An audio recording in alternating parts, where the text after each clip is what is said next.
Chapter 130. The platform of the deity's punishment was rarely activated, and it was unprecedented for someone to come back to life after fainting on the platform of the deity's punishment. But in Gu Mengmeng's mouth, it was a small matter not worth mentioning. Leah held back his smile. Although time was short, he was already used to Gu Mengmeng's uniqueness. He just smiled and said, "All right, since you've already taught me, it counts as a contribution to Saint Nazir. Can you stay with a clear conscience now? This doesn't count." Gu Mengmeng shook her head and said, "This is just a simple basic knowledge. Using this sentence to exchange for a whole winter's food and lodging, this deal is too unfair. Such an obviously biased deal, even if you signed a contract, you won't be protected by the law, alright?" Leah did not understand what signing a contract was, and even more did not know what legal protection was. But he could roughly understand what Gu Mengmeng meant. It was a matter of course for other females to accept the care of males. Even if they were not their partners, they could still order them around easily without any return. In the eyes of females, ordering you around was already a huge favor. How could there be a need to talk about return? Huh, what a joke. And in the eyes of males, it was the same. Gu Mengmeng was, after all, different. Leah thought for a while and replied, "You saved Barit's life, so he will prepare your food for this winter as repayment. As for the other daily necessities, Elvis and I will be in charge. You're not allowed to say no, or else, we'll be sad, mmm." Leah hooked Gu Mengmeng's chin lightly and lifted it slightly. That charming yet seductive smile was so close to her that Gu Mengmeng swallowed her saliva. It was not Gu Mengmeng's style to disappoint a beauty. Moreover, Elvis and Leah would provide lodging and Barit would provide food. To a rookie in the wilderness like Gu Mengmeng, this was the basic guarantee for survival. Although it was too perfunctory to only use a sentence as a condition, but she could consciously do something to repay them, why did she have to make it so clear with words? Gu Mengmeng thought about it and nodded her head while squinting her eyes, saying, all right, I'll listen to Daddy Leah." Elvis, who was standing at the side, was expressionless. He felt very uncomfortable, not knowing if it was because Gu Mengmeng could not bear to part with, "You see Jean," or because there was going to be one more Barit in this family. But he could still tolerate all this, as long as Gu Mengmeng did not leave. Elvis heaved a sigh of relief and nodded at Leah, expressing his gratitude with his eyes. Leah was clearly better at communicating with Gu Mengmeng. Leah returned a smile. Without words, they could clearly read each other's thoughts from their eyes. They were all males who had yet to gain Gu Mengmeng's approval. That unknown, "You see Jean," was obviously a strong opponent. At this time, they had to unite all the powers that could be united, so that they could make Gu Mengmeng stay when that male came looking for them one day. So, although losing Barit was a very unpleasant thing, it was better than letting "You see Jean" snatch Gu Mengmeng away. However, Gu Mengmeng did not understand the meaning of the eye contact between Elvis and Leah.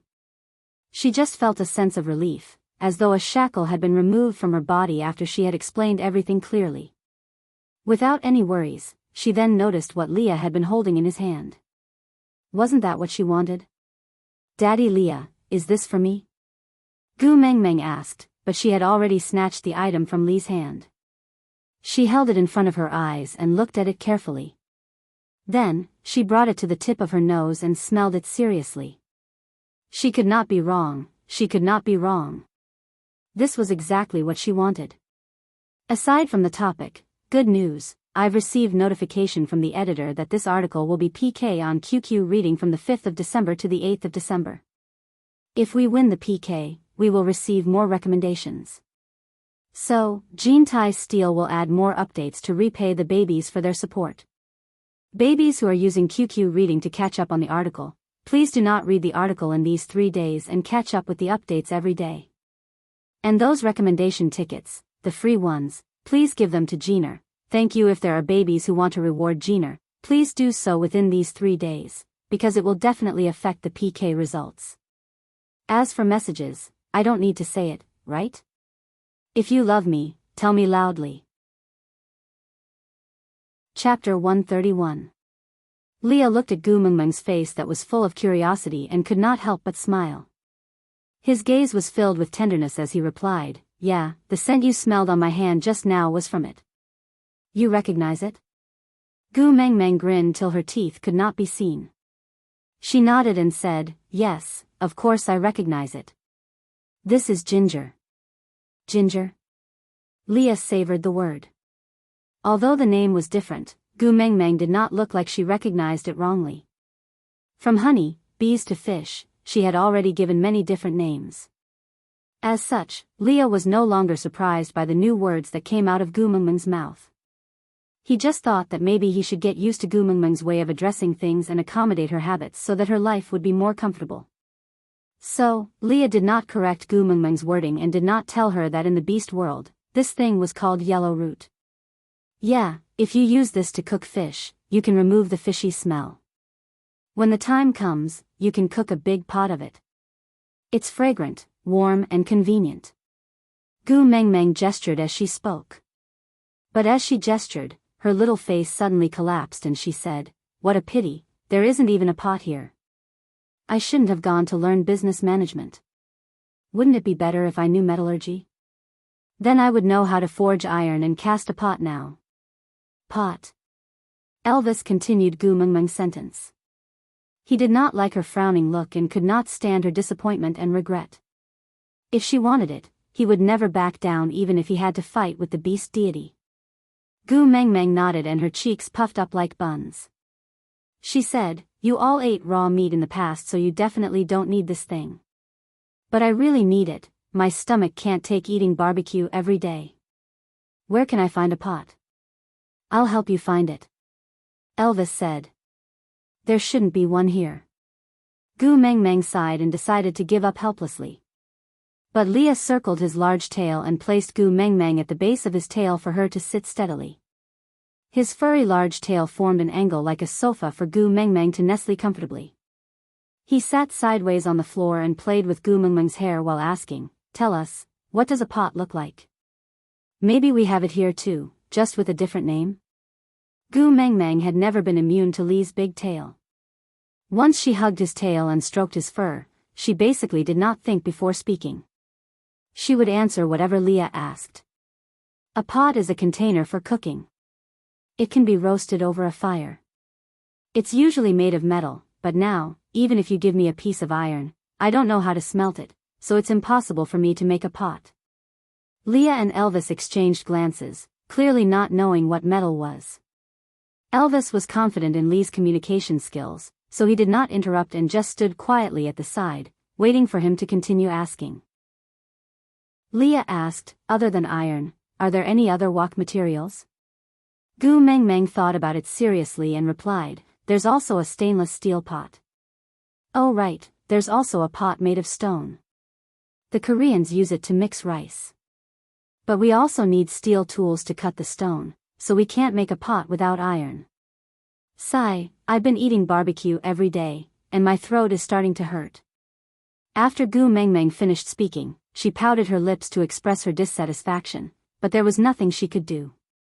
However, Elvis and Leah exchanged a look and both of them revealed a smile of tacit understanding. Aside from the topic, replying to QQ reading reader, "Little darling, forgive me for not being able to type out the emoji you used for your name, but thank you so much darling for writing the little drama for me. Reader 1 and Reader 2's conversation is very heartwarming. Thank you for your consideration. I might not be replying to your messages these few days, because I need to hurry up and prepare for the PK in the book city. If I write one more chapter now, I can write one more chapter later." Chapter 132. When Gu Mengmeng regained her senses from the joy of playing with her tail, a stone pot that was similar to the one she had unintentionally described appeared in front of her. Gu Mengmeng blinked her innocent and clear big eyes and stared at the pot for a long time. She slapped her thigh fiercely and said, "Let's go and find Sandy to eat together." Forgive her for being mesmerized by Lee's fluffy and white large tail. She had clearly discussed the big pot with them before, and from what she remembered, Elvis seemed to have made a few versions for her to see, but she seemed to be an outsider and was completely out of it. Her heart was completely focused on Lee's large tail that was wagging. Gu Mengmeng only came back to her senses when Leah kept his tail. But at this moment, Elvis's big pot was already done. Gu Mengmeng looked at the big pot that could be used as a bathtub happily. She thought to herself, this time, Leah will not stop me from preparing food for Sandy, right? It was just putting more ingredients into her own cooking and sharing some with Sandy. With that thought, Gu Mengmeng went up to carry the stone pot out, but, ouch! Gu Mengmeng misjudged her own strength and used too much strength. The pot did not move at all. Gu Mengmeng held onto her waist and said, my old waist, it's going to break. Leah pulled her little hand over and placed her on his knees. A pair of slender and bony hands gently pressed onto her waist area. He used a great amount of strength and said while rubbing, you're obviously a female, but you're always trying to show off. Do you think Elvis and I are just decorations? You even want to carry things by yourself? Are we so unreliable?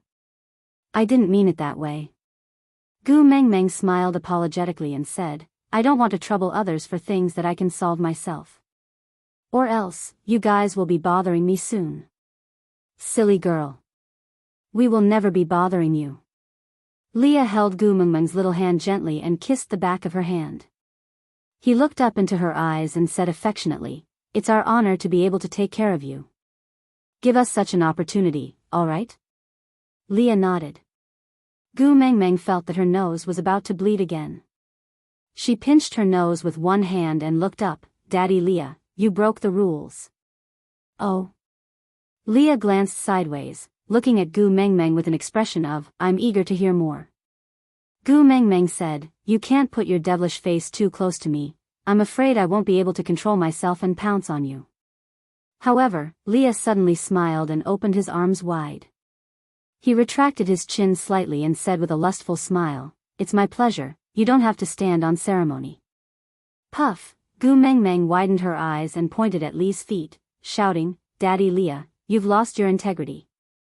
Leah looked down and there was nothing beside his feet. He shook his head and said, there's nothing. Gu Mengmeng laughed out loud and pointed at Leah. You also know that you have no morals. Leah indeed did not know what moral integrity was, but from Gu Mengmeng's expression, he should have been mocked, right? If it was in the past, he would have maintained a calm smile and tortured the other party until he regretted being born in this world. But at this moment, he only felt his heart soften. It was clearly something he should be angry about, but the corners of his lips could not help but rise along with her smile. Facing Gu Mengmeng, he actually did not even have the ability to be angry. Aside from the topic, babies, there are still 2 more days before we start our explosive update on the 5th. Are you guys ready? Chapter 133. In the end, Gu Mengmeng brought the stone pot to Sandy as she wished. However, she sat in the pot while Elvis and Leah carried her from each side of the pot. Gu Mengmeng mocked herself along the way. So this was the feeling of sitting in the pot. It was clearly something she was familiar with, but when she looked at it from such a position, it still felt so novel.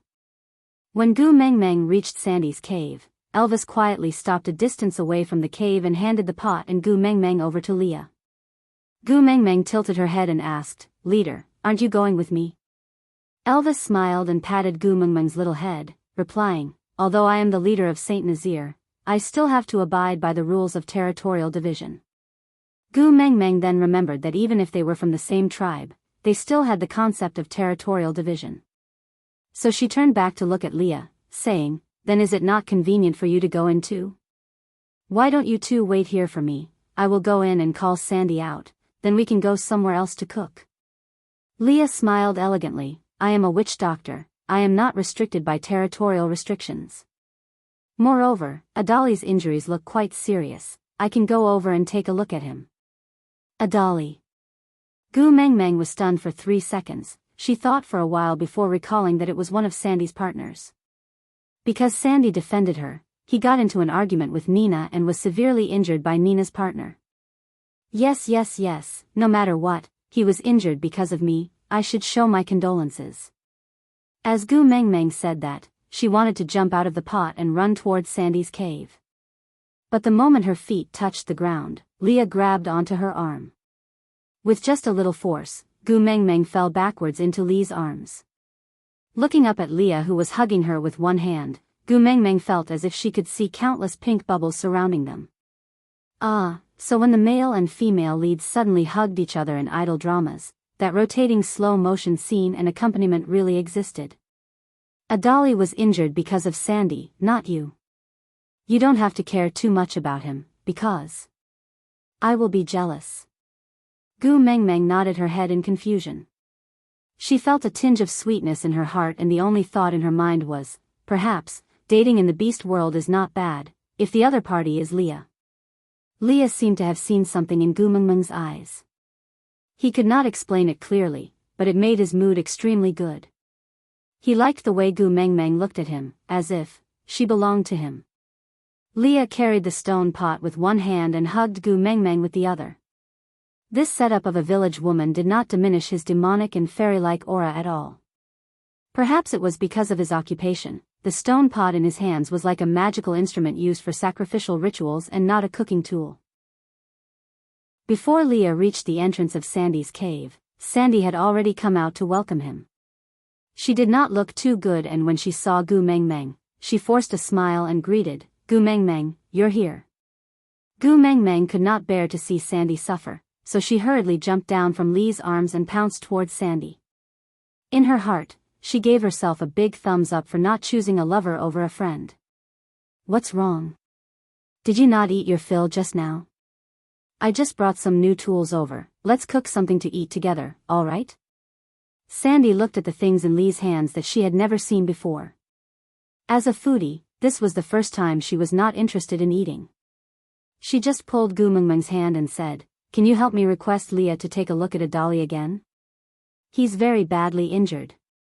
Aside from the topic, thank you to Xiaoxiang Academy's little darling, Xiaorui Nina, for the flowers reply to QQ Reader, Blue Sky Ancient Rhyme, for the main text of this article. Babies who cannot accept the NPC plot, do not join the reader group and just read the main text here. You can also communicate with Jean by leaving a message on QQ Reader or Xiaoxiang Academy's works. Jean will read all the messages. Babies who want to see the NPC plot, please join the QQ group to read the contents sent in the form of an extra. Chapter 134. Daddy Leah, let's go in and take a look. Gu Mengmeng held on to Sandy's little hand and turned to plead with Leah. Leah rubbed Gu Mengmeng's little head and said, "As you wish." "That's great, thank you, Gu Mengmeng." Sandy heaved a sigh of relief and a smile appeared on her face. Gu Mengmeng and Sandy walked into the cave side by side, with Leah following behind them. The moment she entered the cave, Gu Mengmeng smelled a strong stench of blood. She frowned and felt as if something was rolling in her stomach. The bloody scene from the coming-of-age ceremony replayed in her mind. Gu Mengmeng shuddered and a chill ran down her spine, causing her hair to stand on end. "Gu Mengmeng, what's wrong?" Sandy held on to Gu Mengmeng's hand and was the first to notice her abnormality. Leah carried Gu Mengmeng with one arm and used his large tail to wrap around her tiny body. He comforted her gently, "Don't worry Gu Mengmeng, I'm here." Lee's furry tail and the warmth in his arms successfully soothed Gu Mengmeng's uneasiness. She wrapped her little arms around Lee's neck and nodded at his long and affectionate eyes. Then, she buried her little head into Lee's neck and used his unique scent to disperse the blood stench in her nose. Feeling Lee's body temperature, Gu Mengmeng's emotions slowly relaxed.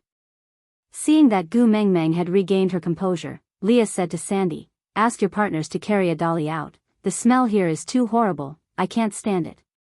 With that, Leah carried Gu Mengmeng out of the cave. Seeing the sunlight, Gu Mengmeng's mood finally calmed down.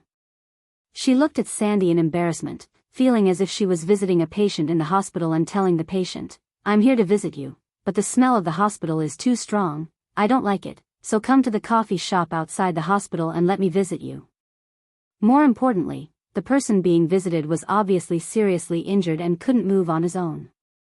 However, this was the beast world and the witch doctor in the tribe had extremely high prestige. Only females would be able to receive the full attention of the witch doctor, males would usually not need the witch doctor's attention. Minor injuries don't need to be taken care of. They'll heal in 2 or 3 days. Serious injury. Is there a need to waste medicinal herbs to treat it? Especially someone like Adri who had lost in a fight. How could he have the face to ask the witch doctor for treatment? But now, on account of Gu Meng Meng, not only did Leah treat him, he even came to treat him. Now, he was just asking him to come out of the cave. How was that making things difficult for him? When Bode and Sandy's other partner carried Adali out, Gu Meng Meng then realized that Adali was seriously injured. The wound on his abdomen was flipped outwards and the blood around the wound had coagulated into a sticky state. His internal organs could be vaguely seen through the wound. His face was as pale as a sheet, and fine beads of sweat covered his entire body. If he was in the modern world, he would definitely be sent to the emergency room. But now, he was being carried out by Bode and Sandy's other partner, one by his arms and the other by his legs, like a suckling pig. Gu Meng Meng shuddered and said, "Oh my God, the way you two are carrying him is tearing the wound open again. Quick, find a flat and clean place to put him down." Bode's face darkened. This Gu Meng Meng really did not regard him as an outsider, ordering him around so easily. And as her first partner, he was not as important as Gu Meng Meng, whom he had only known for 2 to 3 days. Sigh, this was all fate. Aside from the topic, my babies, let me say something more. Tomorrow, QQ reading will be going up for PK. All my babies with a QQ reading ID, please give your recommendation tickets to our Gu Meng Meng tomorrow. It's the free recommendation ticket. When one has not been published yet, so the monthly ticket cannot be used, Gina is now working hard to save up her chapters, hoping that she can update more chapters for everyone. But I might not be able to reply to everyone's messages in time, because I am making the best use of my time to write as many chapters as possible for everyone to see. If this PK is over, I heard that there will be a second round of PK. Then it will be another round of explosive updates. Chapter 135. Sandy asked one of his mates to take out a clean hide from the cave and lay it on the ground. Bode and another male placed Adri on the hide. Leah placed the stone pot at the side and used his large tail to wrap Gu Meng Meng behind him to protect her. He then squatted down to check on Adri's injuries. Gu Meng Meng knew that Leah was protecting her because he knew she was afraid of the smell of blood. She felt warmth in her heart, but she was still worried about Adali. After all, he was a beast and Sandy's partner.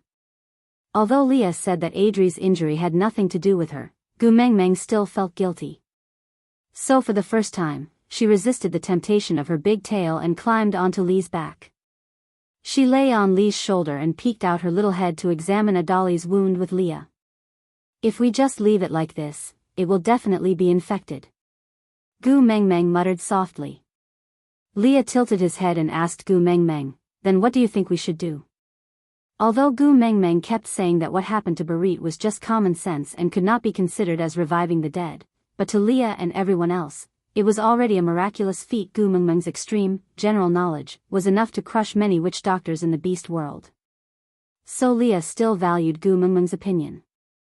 Taking 10,000 steps back, even if Gu Meng Meng was just joking, so what? As long as Gu Meng Meng was happy, he would still listen to Gu Meng Meng's opinion and do as she said, much less Adali. As long as she was happy. Gu Meng Meng was very happy that Leah would listen to her seriously. This made her feel that she was very important. But if she really opened her mouth, she was afraid that she would be displaying her slight skill in front of Leah, the witch doctor. It would not be good if she gave the wrong information and caused Adali's life to be in danger. Leah could tell that Gu Meng Meng was doubtful, so he used his large tail to gently sweep her back and comforted her. "It's all right, just say what you think. I'll decide whether it's feasible or not." Gu Meng Meng then relaxed and nodded. "For this kind of injury, we will first disinfect the wound and reduce the inflammation before stitching it up to prevent infection. But there's no alcohol or needles. Tell me what it is." "I'll make it for you." Leah thought that the pot could be replaced by something else, just like the pot. Gu Meng Meng shook her head and said, "Wine can be brewed using fermented grains, but it is definitely not something that can be done in 1 or 2 days." Sewing needles. As Gu Meng Meng spoke, she suddenly saw the huge pile of fish at the entrance of Sandy's cave. Those should be the ingredients that Bode originally wanted to practice roasting fish with. Gu Mengmeng's eyes lit up. She pointed at the largest one and said, "The suture needle can be replaced by fish bones."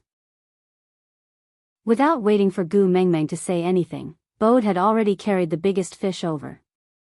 "Yep, if I don't want to be ordered around by a female other than Sandy, the best way is to get things done before she opens her mouth." In this way, he would be doing it on his own initiative and not being ordered around by other females. If Gu Mengmeng knew what Bode was thinking, she would definitely say, "Congratulations, you've learned how to answer first."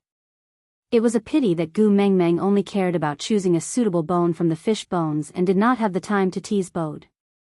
This is good. After searching for a long time, Gu Mengmeng finally found a fish bone with a suitable thickness and curved angle. She handed it to Leah and said, "Daddy Leah, make a small hole at this position, but don't damage the other parts, is that alright?" Aside from the topic, on the first day of PK, please leave more comments. It's best if it's related to the plot. Those who have tickets, please hand over your tickets. Those who don't have tickets, please hand over your tickets tomorrow. Those who haven't bookmarked it, please click to bookmark it. Those who have bookmarked it, please keep it. Those who want to reward Jean Eyre and Gu Mengmeng, you can start your performance now. Chapter 136. Leah looked at the fish bone in Gu Mengmeng's hand and used the most precise control of his fingernails to carve a tiny hole in the shape of a rice grain at the spot Gu Mengmeng pointed at. Gu Mengmeng looked at it again and again before nodding her head in satisfaction. Yes, just like this. With the needle, Gu Mengmeng lowered her head and looked around.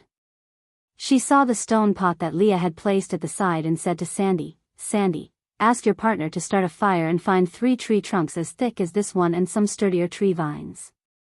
"Oh, right, I need Elvis's help. Can he come over too?"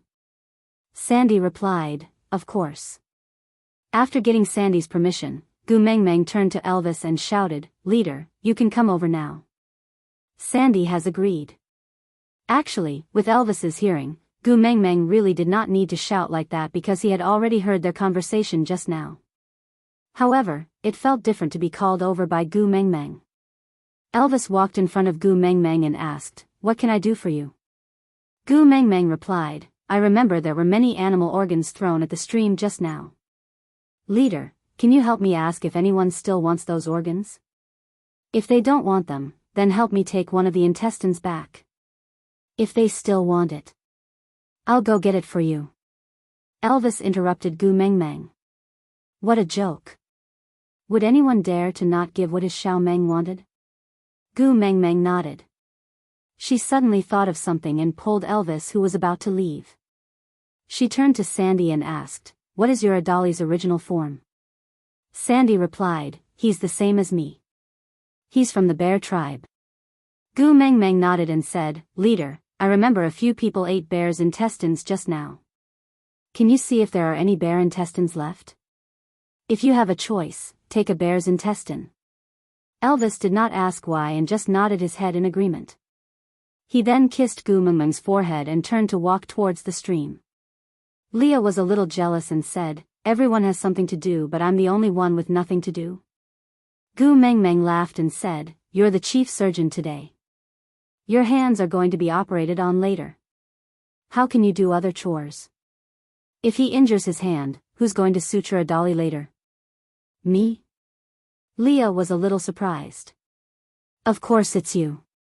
If it wasn't you, would it be me?" Gu Mengmeng looked at Lee's barely visible nod and smiled bitterly. "I only have theoretical knowledge and lack practical experience. Besides, I'm a coward, I don't dare to make a move."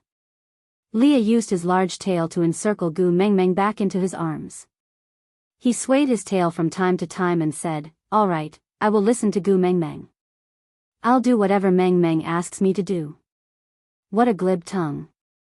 Gu Mengmeng chided with a smile, but she was not angry. Instead, she felt ripples in her heart.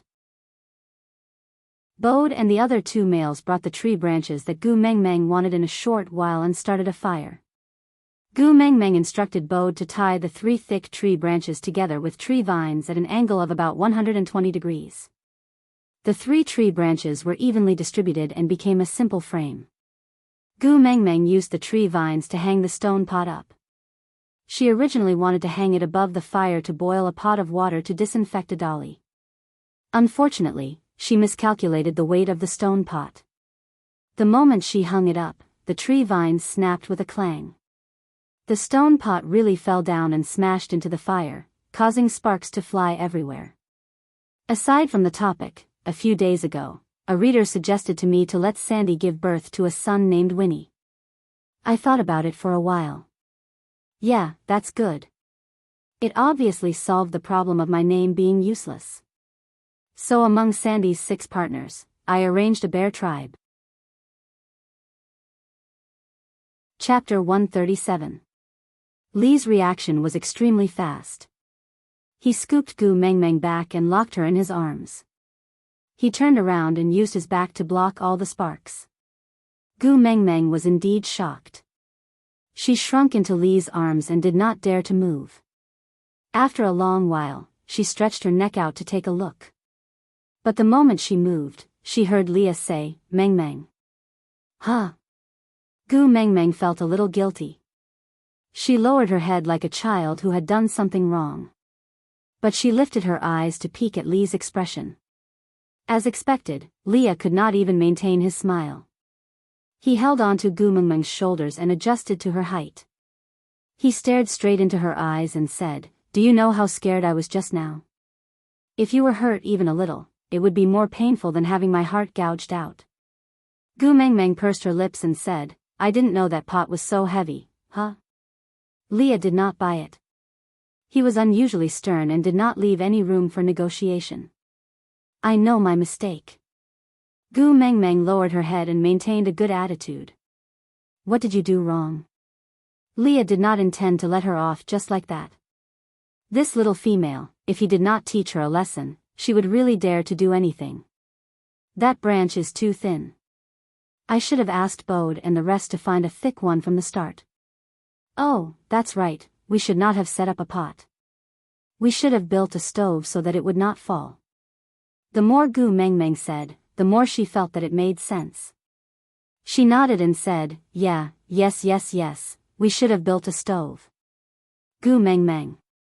Leah was really furious. What was this little female thinking in her head? Couldn't she just leave this matter to the males to think of a solution? That pot was so heavy. If it had landed on her, the consequences would be unimaginable. But she was still thinking about building a stove. Did she not know that she almost lost her life just now? Ah. Oh, fire. Daddy Leah, don't be angry. I really know my mistake. I will never carry a stone pot again. Gu Mengmeng tried to please him. What else? Leah finally calmed down after getting her assurance. Gu Mengmeng blinked her big eyes and tilted her head to look at Leah in confusion. Leah was so angry that he clenched his teeth. He really wanted to pry open her little head and see what kind of weird things were inside. Unfortunately, the hand that was raised high did not bear to hurt her at all. It only touched her eyebrows and said, "You have to get used to relying on me. In the future, let me do whatever you need me to do. Don't put yourself in danger and make me worry. Do you hear me?" Oh, Daddy Leah is right. I will listen to Daddy Leah. Gu Mengmeng hugged Lee's arm and shook it with all her might, acting like a spoiled child. "Daddy Leah, don't be angry. I will treat myself as a severely handicapped person in the future, the kind that can't take care of myself and ask you to do everything. That's a good boy." Leah loved it when Gu Mengmeng acted coquettishly and shamelessly in front of him. He did not know why, but he felt that the left side of his chest was filled to the brim. That sense of fullness made him feel as if he was sitting on the clouds, floating so fast that it didn't seem real. "But will you annoy me? What if Daddy Leah hates me?" Gu Mengmeng pouted and asked. "If you are worried that I will have a change of heart, why don't you settle on me as soon as possible? When your estrus is over, we will mate. This way, I will be yours for life. If I have a change of heart, the beast deity will take my life for you. How about that? Aside from the topic, PK is so nerve-wracking. Babies, have you voted yet? Chapter 138. When Elvis came back with 2 pieces of bear intestines, Sandy had already asked Bode and the rest to build a stove and boil water.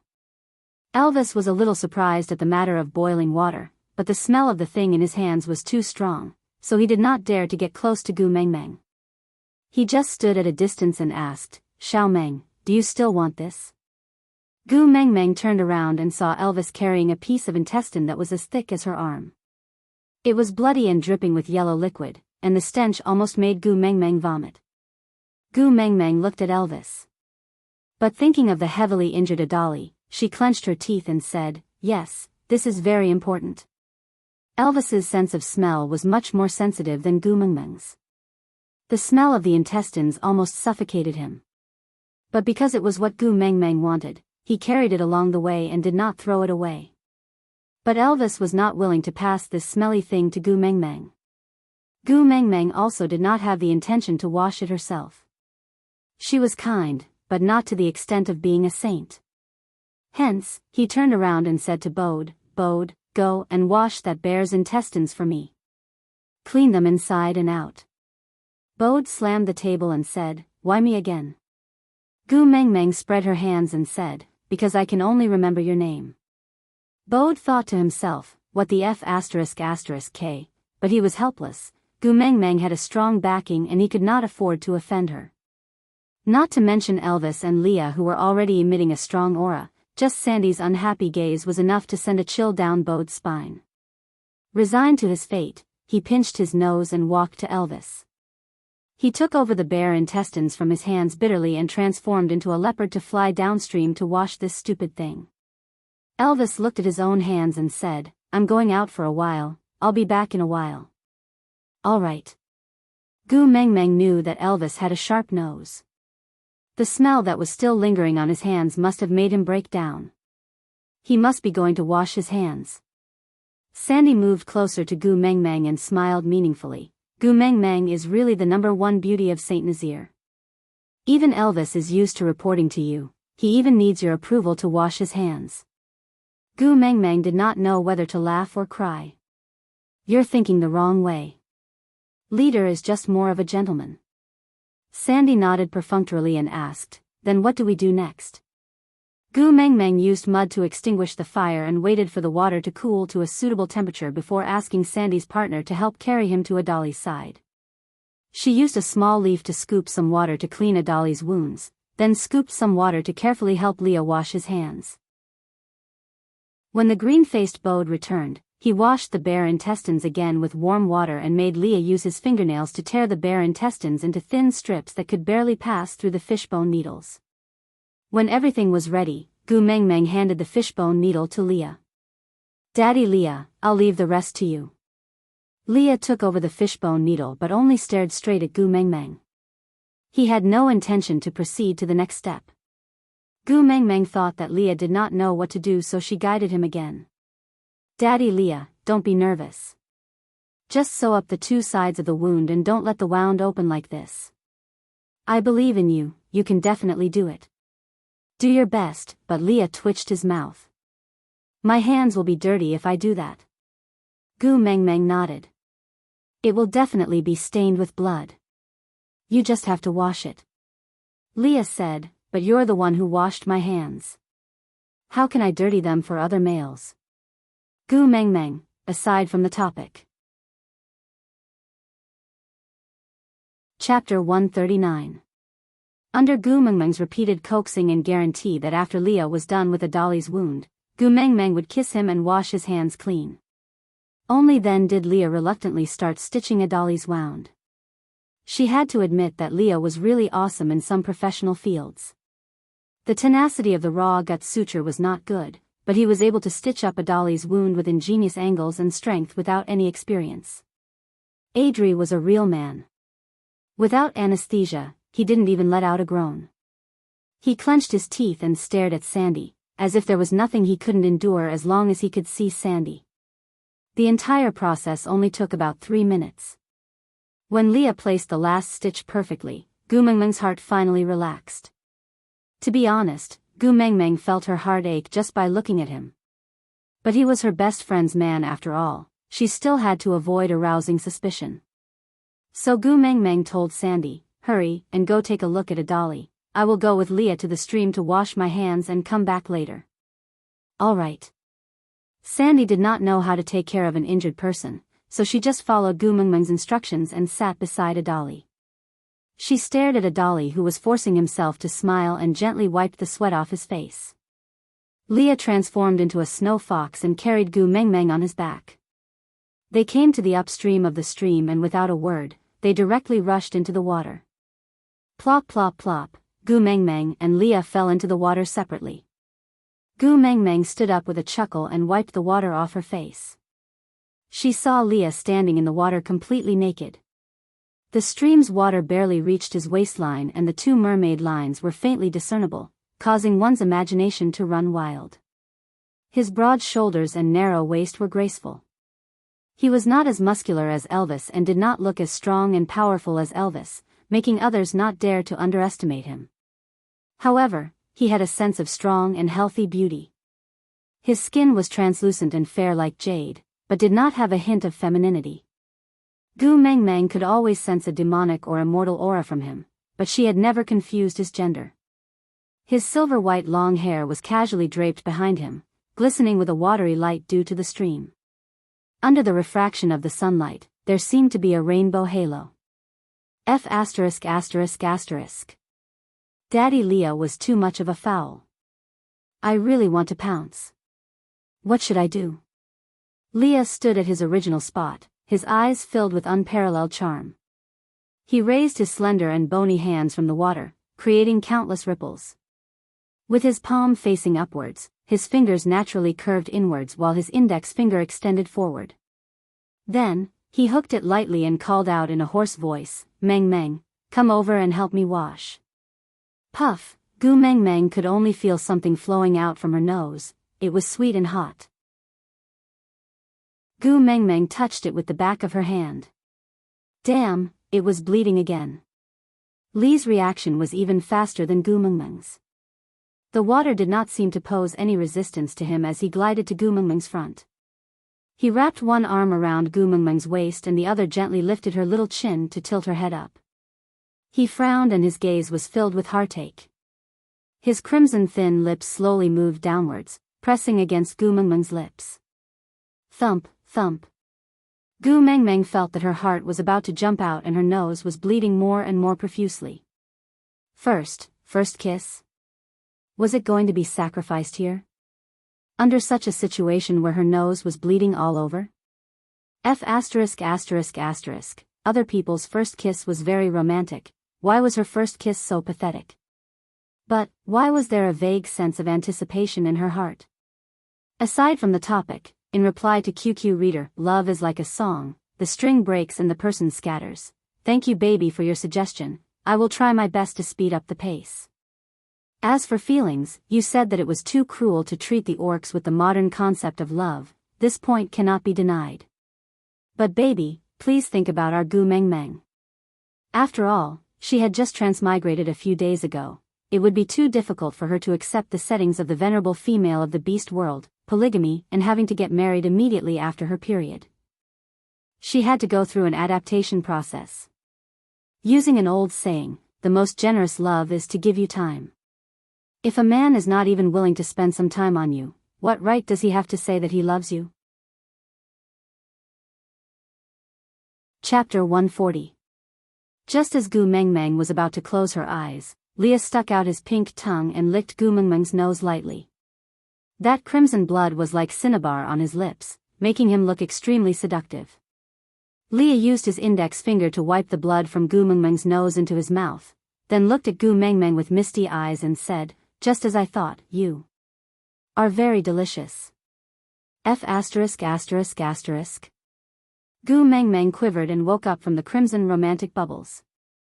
She pouted and asked, "Daddy Leah, don't tell me you want to eat me up?" Leah said thoughtfully, "That's a good suggestion." Gu Mengmeng looked up and whimpered, "Daddy Leah, please don't eat me." However, Leah smiled and licked her little nose again. This time, his movements were delicate and slow. Gu Mengmeng's entire attention was focused on the tip of her nose.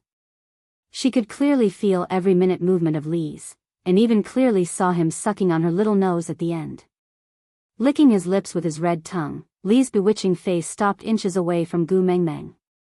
Lee's thumb caressed Gu Mengmeng's lips, his long and narrow eyes were filled with unconcealed desire. "Be my partner or food, which would you choose?" Gu Mengmeng's eyes were filled with desire. I don't choose either," Gu Mengmeng said as she started to struggle. But her little strength was not worth mentioning in front of Leah. Leah held on to Gu Mengmeng's waist with one hand and supported the back of her head with the other, fixing her firmly in his arms. That seductive face slowly moved to Gu Mengmeng's ear and he whispered in her ear in an intimate tone, "Why don't I choose for you?" Lee's warm breath sprayed onto Gu Mengmeng's ear and she felt her heart palpitate. Damn, she was concerned about her life and death and she was actually feeling amorous. No. Gu Mengmeng stuttered as she rejected. But Leah did not have any intention of letting go of her. Instead, he lowered his body slightly and both of their bodies sank into the stream. Unknowingly, Leah had already carried Gu Mengmeng to a very deep position. The water did not even reach Lee's chest and Gu Mengmeng's feet could not reach the ground at all. In order not to choke, Gu Mengmeng could only wrap her arms tightly around Lee's neck and whimper. Leah looked at Gu Mengmeng who was in his arms and said seductively, "It's all right, it won't hurt. I will eat you up so that we can fuse together and never be separated again." Gu Mengmeng's eyes were filled with tears. "Wah. Daddy Leah, don't do this, don't. Gu Mengmeng struggled with all her might but it was useless. Seeing Leah revealing his sharp teeth and slowly approaching Gu Mengmeng's slender, snow-white neck, Gu Mengmeng was so scared that her face turned pale and she even forgot how to cry. Was he going to die in Daddy Lee's mouth? The play ends here. Did that beast deity bring me here from the swimming pool just to add food for Daddy Leah? Sob, I must have a fake father. Gu Mengmeng's imagination was running wild when she felt a warm sensation on her neck.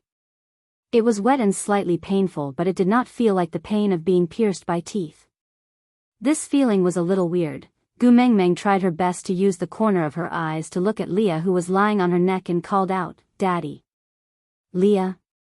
Aside from the topic, babes, remember to vote for me every day." Chapter 141. A numb feeling came from her neck. It was a very unfamiliar feeling, but Gu Mengmeng knew that it was not the feeling of her throat being bitten off. She could feel her heart beating inexplicably. She was flustered but she did not resist, and even felt a little enjoyment. After a long while, Leah finally let go of her neck. Then, he looked at the red mark on Gu Mengmeng's neck as if he was admiring a piece of art. So pretty. Leah caressed the mark he left on Gu Mengmeng's neck. Gu Mengmeng touched her own neck. There was no wound. She lowered her head and looked at her neck from the reflection in the water. Then, her face heated up and instantly turned red. "Daddy Leah." Gu Mengmeng covered her neck shyly and said angrily, "Why did you randomly plant strawberries on other people's bodies?" Leah did not take it to heart. He pinched Gu Mengmeng's little face and said, "You look especially good when you are about to cry from being bullied." Pfft, Gu Mengmeng's nose was bleeding. She covered her neck with her little hand and raised her red face. She snorted but could not say anything to refute him. She was being flirted. Gu Mengmeng was very clear that she was definitely being flirted with by Leah. "I'm the only one who can see this delicious look of yours, okay?" Leah held on to Gu Mengmeng's wrist gently and slowly pulled her little hand down to place it on his chest. His gaze was full of sorrow.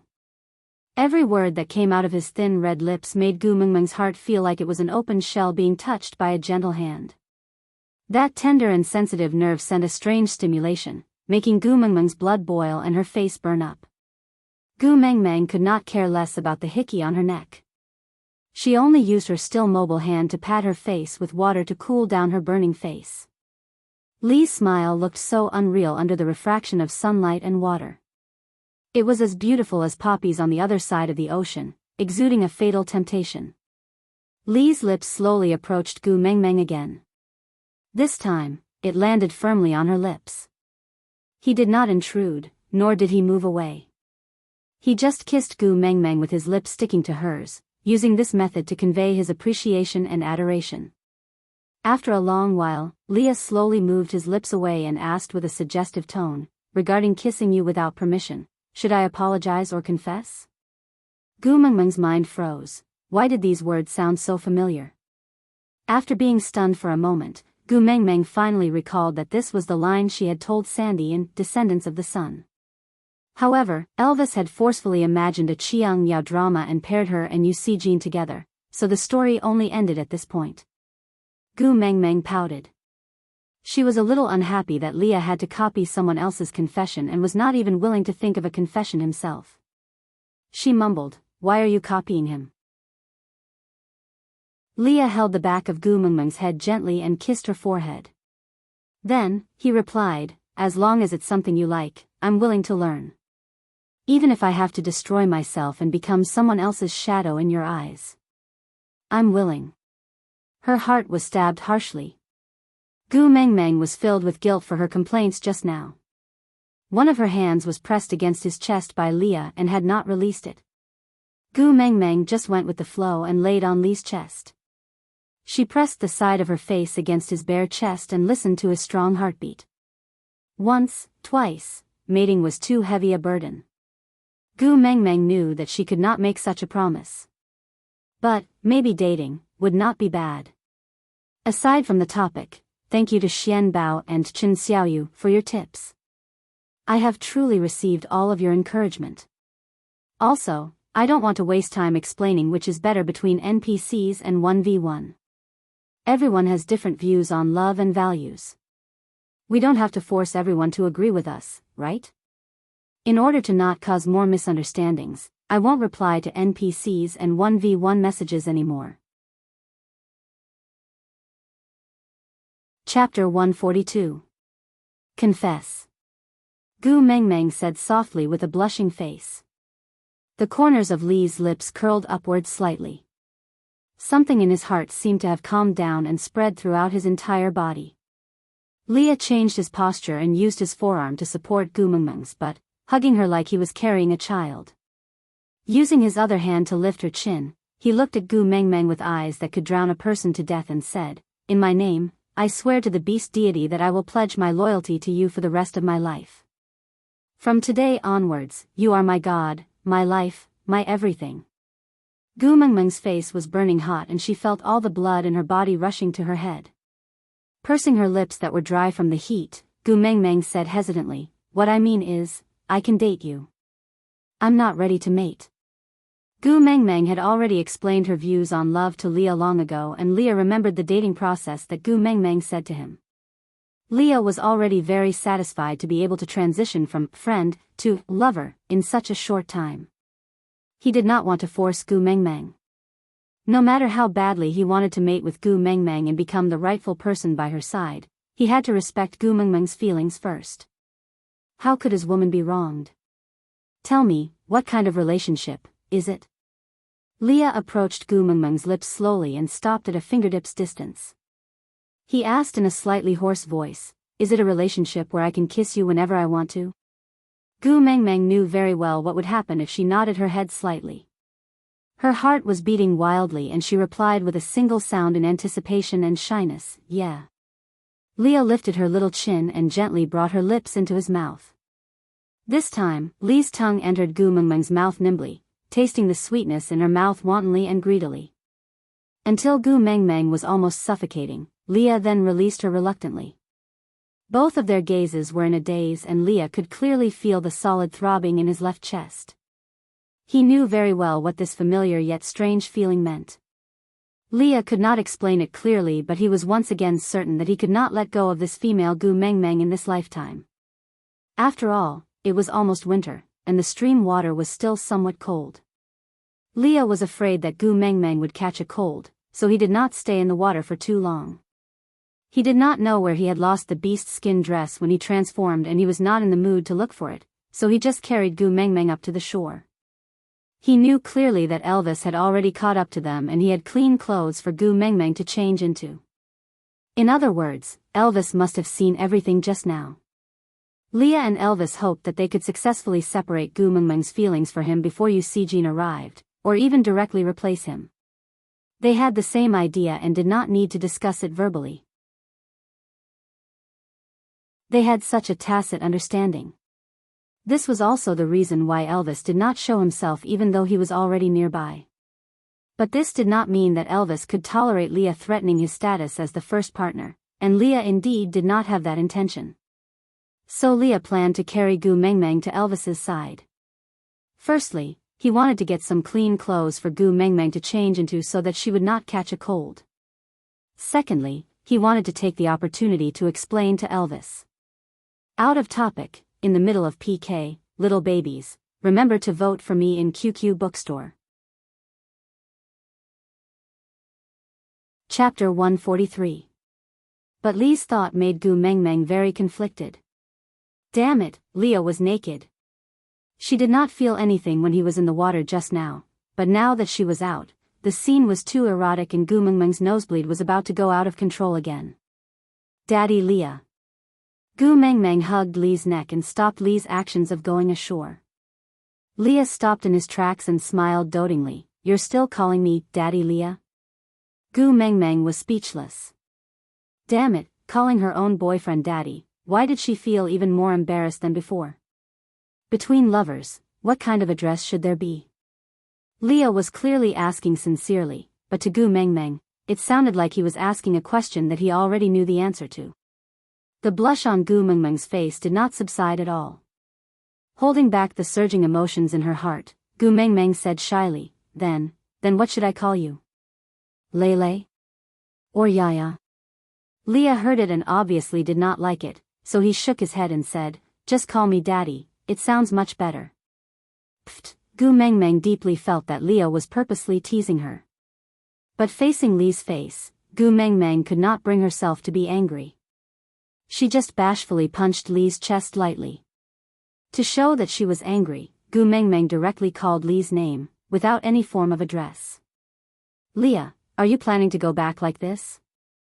Gu Mengmeng's little eyes peeked downward secretly. Since Leah was her boyfriend now, it should not be too much for her to take a look. Leah followed Gu Mengmeng's line of sight and looked down at his half-hidden body in the water. He asked with a sincere face, What's wrong? You will be seen by others like this. Gu Mengmeng felt that she had overestimated her psychological endurance. She dared to say anything when she was joking normally, but it was her first time seeing a real gun right in front of her. She only took a quick glance and quickly looked away. But even so, Gu Mengmeng still felt her heart jumping to her throat before she could see anything clearly. Leah thought for a while and tried to understand Gu Mengmeng's words. But he really could not figure out what the problem was. Wasn't everyone like this? Gu Mengmeng looked at the 3 words I don't understand, clearly written on Lee's face and instantly felt embarrassed. She thought to herself, does this beast deity not care about anything else besides whether a couple gets a divorce or not? You don't even bother with the least bit of weathering? But thinking was just thinking. Gu Mengmeng could not be bothered to complain about the beast deity's anti-image from the neighborhood committee. She was only thinking about her blue friend and could not let others see his nude picture. She thought for a moment and pretended to take off her clothes. As she slowly untied her belt, she said, My clothes are also covered in fish scales, and it smells like hell. Now that it's wet, it's not comfortable to wear. I might as well take it off too. Then we can run back to Sandy's place naked and let the tribesmen see us naked. Leah, on the other hand, tapped Gu Mengmeng's little nose with a faint smile and said, Elvis is already waiting over there with clean clothes. With me and him releasing our aura together, even mosquitoes would not dare to come close. After you've changed your clothes, we'll go to Sandy's. That way, we won't be seen naked. Chapter 144. As Leah said that, Elvis had already walked out from the shade of the tree. Gu Mengmeng was like a child who had done something wrong. She lowered her head and did not dare to look into Elvis's eyes. As for Elvis wanting to be her godmother, she already knew that it was a misunderstanding. But why did she not dare to face Elvis? Gu Mengmeng did not want to think too much and did not dare to think too much. She just lowered her head and twisted her fingers. You will get sick easily wearing wet clothes, change. Elvis reached out and took Gu Mengmeng from Li's hands. He then said to Leah, transform into your original form before coming out. She doesn't want others to see you like this. Leah nodded and did not ask why. He transformed into a fox and lightly shook off the water on his body.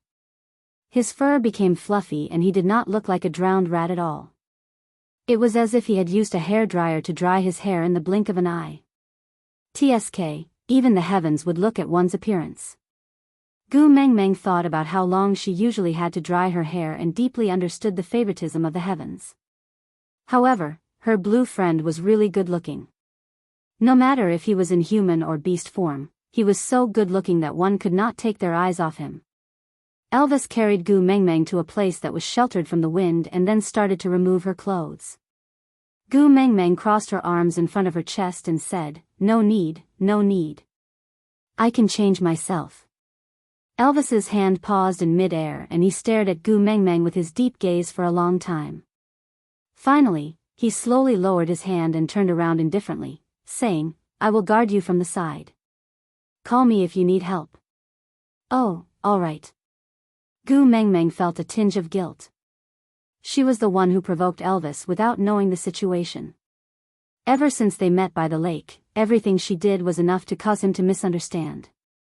Although it was unintentional, now that she knew that the beast world's view on love was very different from hers, there was no reason for her to let Elvis continue to misunderstand. Moreover, since she had already decided to date Leah, she could not give Elvis that kind of illusory hope. So, Gu Mengmeng called out while changing her dress, Elvis, are you still there? I have always been here. Elvis replied.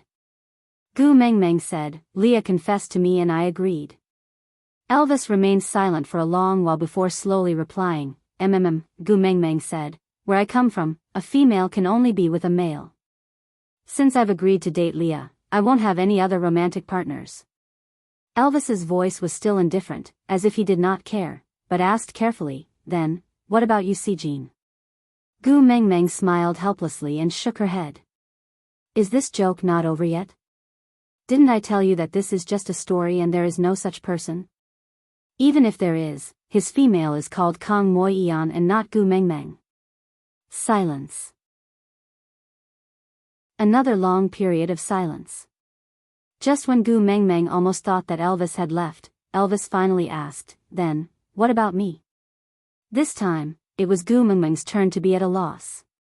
Her hand that was fastening the shoulder strap suddenly stopped, not knowing how to answer this question.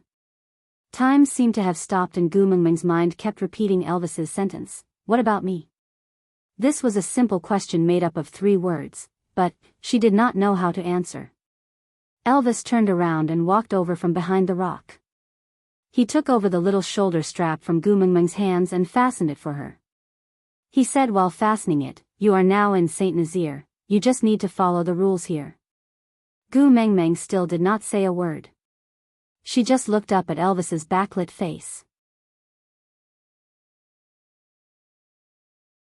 Chapter 145. Elvis didn't wait for Gu Mengmeng's reply and just carried the neatly dressed Gu Mengmeng into his arms with one hand while using the other to carry her old clothes.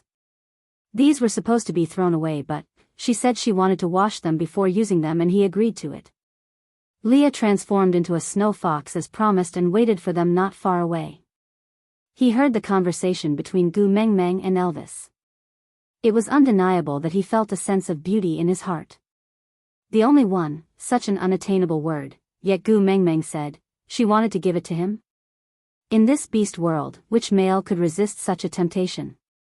However, Leah was very clear that he could not protect Gu Mengmeng by himself. When Gu Mengmeng's identity was exposed one day, the beast world would definitely be in chaos. By then, how could he protect her while facing the enemies? But even if it could not be realized, Leah felt that it was enough with Gu Mengmeng's words. Let Leah carry me. Gu Mengmeng felt a little awkward, she did not know how to face Elvis now. Elvis's spine obviously stiffened, but he did not say anything and just placed Gu Mengmeng on Lee's back. Then he said, you guys go to Sandy's place first, I will go back and dig a cave for Xiao Meng to store her old clothes. I will go and fetch you guys later. Leah replied to Elvis using beast language, but Gu Mengmeng naturally did not understand. But Elvis just smiled bitterly and nodded before turning to leave. When Leah and Gu Mengmeng returned to Sandy's cave, Adali actually woke up miraculously. His wounds had not healed, but he looked much better. Unless it was the final radiance of a setting sun, he would definitely not die like this. Sandy saw Gu Mengmeng returning and immediately went up to her. She held Gu Mengmeng's little hand and said, Gu Mengmeng, you are too magical. Look, Adali looks much better now. At this rate, he will be able to recover in no time. Gu Mengmeng smiled embarrassedly and said, this is Lee's credit, I just moved my mouth. But Sandy did not think so. She looked at Leah, who went to ask Bode for a piece of beast skin to wrap around his waist after putting Gu Mengmeng down. She lowered her voice and said, Leah has never treated an injury like this before, this is obviously your idea. So, Adri's survival is all thanks to you. Mimicking Sandy, Gu Mengmeng lowered her voice and asked in a breathless voice, why are we speaking in such a soft voice? Sandy gave Gu Mengmeng a you're so stupid look and said, if Leah hears this, I'm dead meat. Gu Mengmeng said helplessly, he can still hear you like this. Sandy paused and looked at Leah in fear. She bit her lower lip and could not say a word.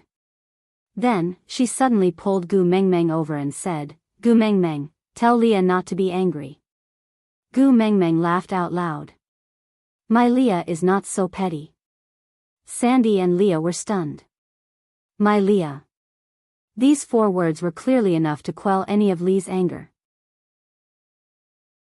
Moreover, since Sandy was Gu Mengmeng's good friend, Leah would definitely not hold it against her. Just like how no matter how Gu Mengmeng ordered Bode around, he would not flare up at Gu Mengmeng no matter how unwilling he was. Just like how Leah was inwardly coquettish, Sandy could not hold it in any longer. She raised her voice and asked in surprise, Gu Mengmeng, you mean you are going to mate with Leah, right?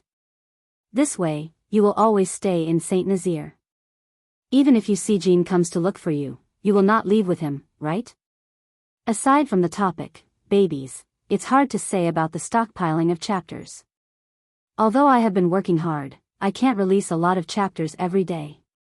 So, from the 5th to the 7th, I will release more chapters than the editor requested and maintain a rhythm of 5 chapters every day.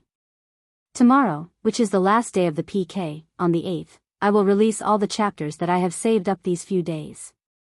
It can be considered as a small climax for me to release more chapters. As for how many chapters one can release, I am not sure.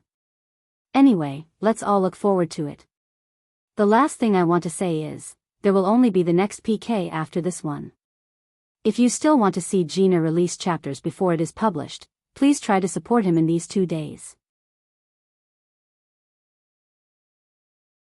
Chapter 146. Gu Mengmeng really did not want to continue the topic of Eugene anymore. She glanced at Adali who was lying at the side, his complexion seemed to have improved a lot. Gu Mengmeng could not help but admire the abnormal recovery ability of the males in the beast world once again. Did he just need to take a bath and he was already out of danger? But he was someone else's male after all, it would cause misunderstandings if she was too concerned about him. Moreover, Gu Mengmeng blushed and her eyes unknowingly looked at Leah, making eye contact with his long and charming eyes. Gu Mengmeng smiled and retracted her gaze, but her heart was filled with sweetness. Holding Sandy's hand, Gu Mengmeng replied, not leaving, I can't bear to leave my precious Sandy. Sandy hugged Gu Mengmeng's waist and rubbed her face against her chest. Her furry ears tickled Gu Mengmeng's chin and she could not stop giggling. All right, I think you were not full just now. I brought the pot over to add more food for you. Really? Adali's condition had stabilized and Sandy's gluttonous nature was revealed once again. Gu Mengmeng pointed at the stone pot and said, "Look, I brought the ingredients to eat, how can it be fake?" Sandy nodded her head hurriedly and her eyes lit up as she looked at the stone pot. Forgive Sandy for not having seen the world, but in her eyes, this pot had already been bestowed with the light of a divine weapon. Gu Mengmeng was very agile and did not show any mercy when commanding Bode. She handed over the tasks of gathering firewood and boiling water to Bode while she squatted at the side to deal with the fish. As they were going to roast it for Sandy, Bode had already cleaned the fish's scales and innards. What Gu Mengmeng needed to do now was to use a sharp small stone to cut the fish into a few large pieces. Then, she smashed the ginger Leah gave her and tried to cut it open. When the water in the pot was boiling, Gu Mengmeng handed the entire fish bone and head to Bode and let him keep stirring while she sat at the side to chat with Sandy. "What about me? What should I do?" Leah came forward, seemingly unhappy that Gu Mengmeng had thrown him aside the moment she saw Sandy. How could Gu Mengmeng ignore him? That pair of big eyes had glanced at him countless times. It was just that they were too shy to be too intimate with each other because there were others around. But since Leah had taken the initiative to send himself to her doorstep, wouldn't it be too unromantic if she didn't get used to it? With that thought, Gu Mengmeng leaned into Lee's arms and leaned against his chest, saying, "Of course you're accompanying me." Leah smiled faintly, his gaze gentle. "All right." Leah took the initiative to summon his large tail and wrapped it around Gu Mengmeng. He did not seem to mind that his tail had become Gu Mengmeng's moving sofa. He only knew that his Meng was in heat. The ground was so cold, he definitely could not let her sit on the ground. Gu Mengmeng had always been fond of Lee's tail and now it was even more justifiable for her to rub it up. If she did not do it now, when would she do it? No matter how slow Sandy was, she could sense the subtle change in the atmosphere between Gu Mengmeng and Leah. She finally felt relieved, this way. Gu Mengmeng would stay in Saint Nazaire forever, right? They could stay friends forever, right? Chapter 147. When Bode's fish soup was almost done, Gu Mengmeng then placed the sliced ginger into the pot and waited for the pot to boil before placing the fish meat in to cook. Actually, the food cooked with only ginger and fish was similar to a postpartum meal and could not be considered as a delicacy. The main reason why Gu Mengmeng's cooking was so popular was because the structure of the delicacies here was too monotonous and lacking. As a result, the fish soup that had been cooked for about 2 hours was so fragrant that it attracted almost everyone in Saint Nazaire. But most of the males still abided by their territorial boundaries and did not step into Sandy's territory. But some females who did not have enough of courting death did not care about that.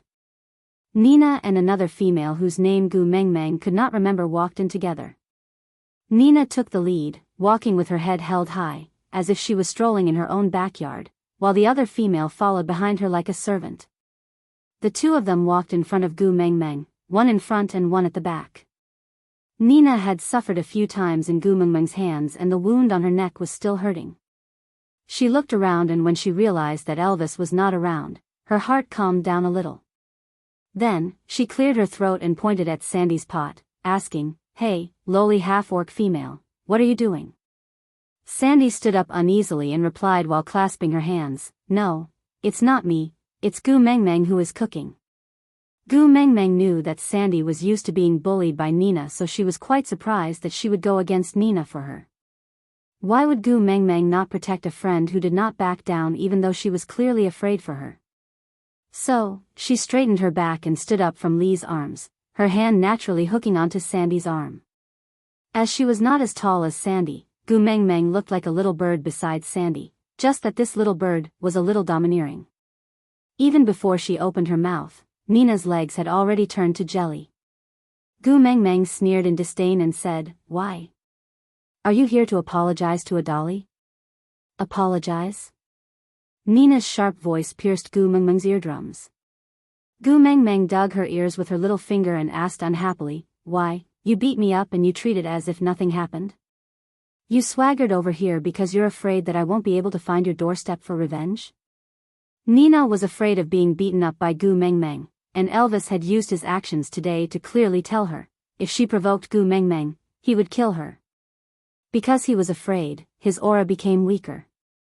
However, Nina had been the first beauty of Saint Nazaire for a long time and had been pampered to the point that it had become her instinct. The arrogance that was ingrained in her bones had caused her to have an unwise understanding of herself. She thought, if Elvis was not around. Thus, he mustered up his courage and retorted, fights between males have always resulted in either death or injury. How can we blame others? He's useless and can't beat my male. Why should I apologize? Wow. As Gu Mengmeng said, she started rolling up her sleeves. Nina had seen this posture twice and instinctively knew that Gu Mengmeng was going to hit her again. He was so frightened that he took 2 big steps back, staring at Gu Mengmeng cautiously.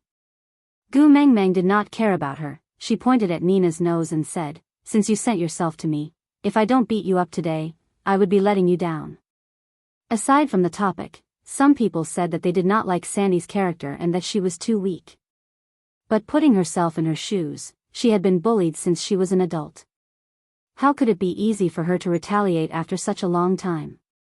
But it was precisely this weak character that she did not give in when Nina scolded Gu Mengmeng. So, Sandy was just a soft and cute girl. We can't expect her to be like Gu Mengmeng, right? Gu Mengmeng, author Ian, come over here and make it clear. What's the difference between you and me? Chapter 148. Gu Mengmeng was about to rush to Nina again but was lifted up by her waist. Gu Mengmeng instinctively thought that Elvis was lifting her again. She turned around and was about to complain when she saw Lee's smiling handsome face. Gu Mengmeng said, "Leah, why are you lifting me too?" Leah, on the other hand, poked her little nose in rebuke. He watched as she moved back and forth in his hands like a cub, hugging onto his hand indignantly as if she wanted to bite him but was reluctant to use any strength. He asked, "What did you promise me again?" Gu Mengmeng blinked her big eyes and shook her head honestly, completely forgetting what she had said just a moment ago. Leah pointed at the stone pot that was boiling water and raised his eyebrows while looking at Gu Mengmeng with squinted eyes, as if he was considering how to punish this little rascal who forgot everything after she said it. Gu Mengmeng followed Lee's hand and looked at the stone pot. After thinking for a long time, she finally remembered that she had casually promised Leah when the stone pot fell just now, something like, let him do everything in the future, treat herself as if she was severely handicapped and could not take care of herself, and so on.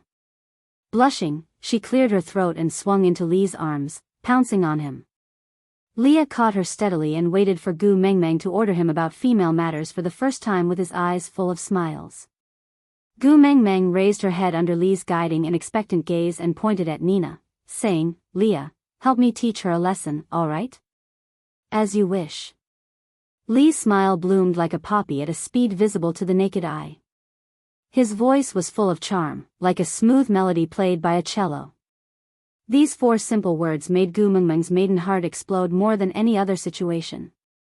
Her heart was like a little beast crying piteously for food, wishing that she could hold up a support sign and shout, "Leah is so handsome, his boyfriend power is at the max."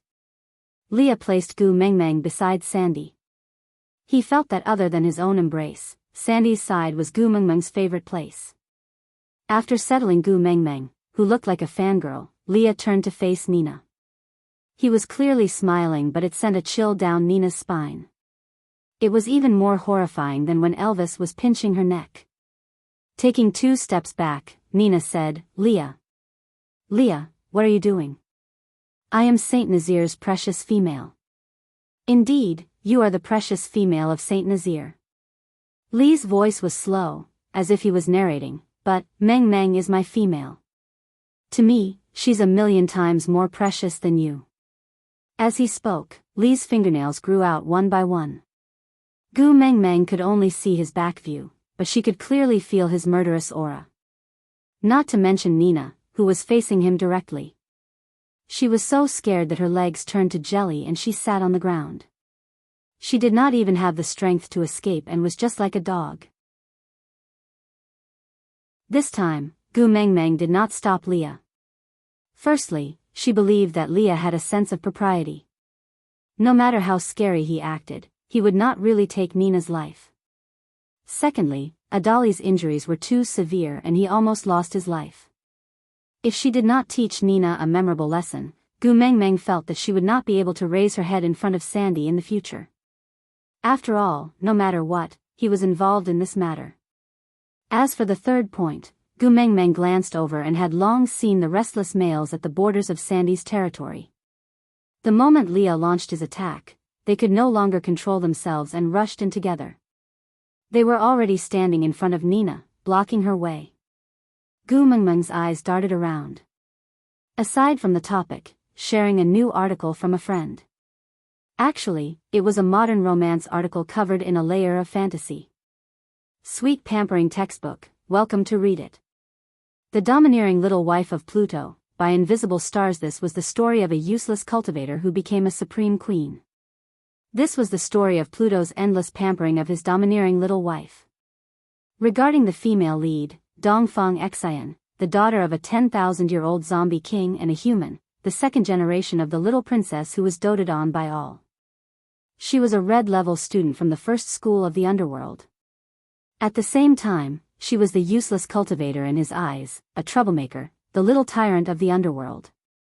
Cultivate, cultivate, cultivate. The useless cultivator finally became a queen. Let's see how she saves the world. Regarding the male lead, Yi Lin, the supreme king of the underworld. It was said that she could choose any of the treasures in his mansion of Pluto, and he even sent himself out as her 1-month-old present. Emerging as a dark horse, he successfully captured his little wife. Chapter 149. The appearance of Nina's partners seemed to be exactly what Leah wanted. Flexing his wrists, Leah said, "You guys trespassed into someone else's territory, which is equivalent to disregarding Saint Nazir's rules. As a witch doctor, it's hard for me to pretend that I didn't see it." Nina's partners looked at each other. There seemed to be something wrong with Lee's words, but nothing seemed wrong at the same time. Based on their brains, it was impossible for them to refute Lee's words. Moreover, it was a fact that they trespassed into someone else's territory. There was no way for them to argue. Hence, one of Nina's partners crawled under Lee's feet. This was the way wild beasts expressed obedience. They did not want to and did not dare to become enemies with Leah. "We just want to bring Nina away. We have no intention of trespassing into Sandy's territory." Leah, "Oh, no, great witch doctor, please forgive us." Leah did not seem to buy Nina's partner's cowardice. He just played with his sharp claws nonchalantly, smiling faintly. "Bring Nina away? That won't do," my Mengmeng said. "She wants me to teach her a lesson." Nina's partner was shocked. He stared at Leah with widened eyes. "Nina is a female." Lee's smile deepened. It was so beautiful that it was suffocating, but it was as if it was soaked in poison, making people afraid. "Yeah, Nina is a female." Leah twisted his wrist, grabbing onto Nina's partner who was blocking in front of him. He slowly raised his arm until the male's feet could no longer touch the ground. He kept kicking in the air but had no ability to retaliate. Meanwhile, Leah maintained his God-loving smile, saying calmly, "But you guys are not." With that, Leah tossed the male who was almost dead to the side. At the same time, he transformed into a snow fox and leaped into the air. He stepped on the stomach of the male who had been tossed into the air and leaped into the air. Then, he fought with Nina's partners who had already transformed into their original forms. Forgive Gu Mengmeng for not seeing anything clearly, because it was really too fast, about 3 seconds. Gu Mengmeng blinked, regained her composure and walked stiffly to Lee's side. Seeing Lee's clean hands and the 7 to 8 males lying by his feet, it would be an understatement to say that she was dumbfounded. Those who had transformed into beasts were obviously unable to get up. Each of them only had one wound on their bodies. It wasn't fatal, but it was surprisingly uniform. All the wounds were on the abdomen. Regardless of the depth, the shape was exactly the same as Adri's wound. At least from Gu Mengmeng's point of view, it was as though the wound had been copied and pasted. It was definitely produced by an assembly line. Leah knew that Gu Mengmeng was afraid of blood, so he chose to transform into his beast form to fight. Firstly, it was to end the battle quickly, and secondly, after transforming, the original stains on his body would be removed along with the transformation, leaving no traces behind. So when Gu Mengmeng walked over, there was not a single trace of blood on him. He was still as white and flawless as jade. Holding onto Gu Mengmeng's little hand, Leah asked with a face full of tenderness, "Is Gu Mengmeng satisfied with this lesson? If you want, I can also leave the same scar on Nina's body." Gu Mengmeng hurriedly shook her head. Actually, her so-called lesson was just to leave him with a bloody nose and a swollen face. She had never thought of Leah being so heavy-handed. But now that things had come to this, she could not say that Leah was wrong. After all, Adri was also injured by them to this extent.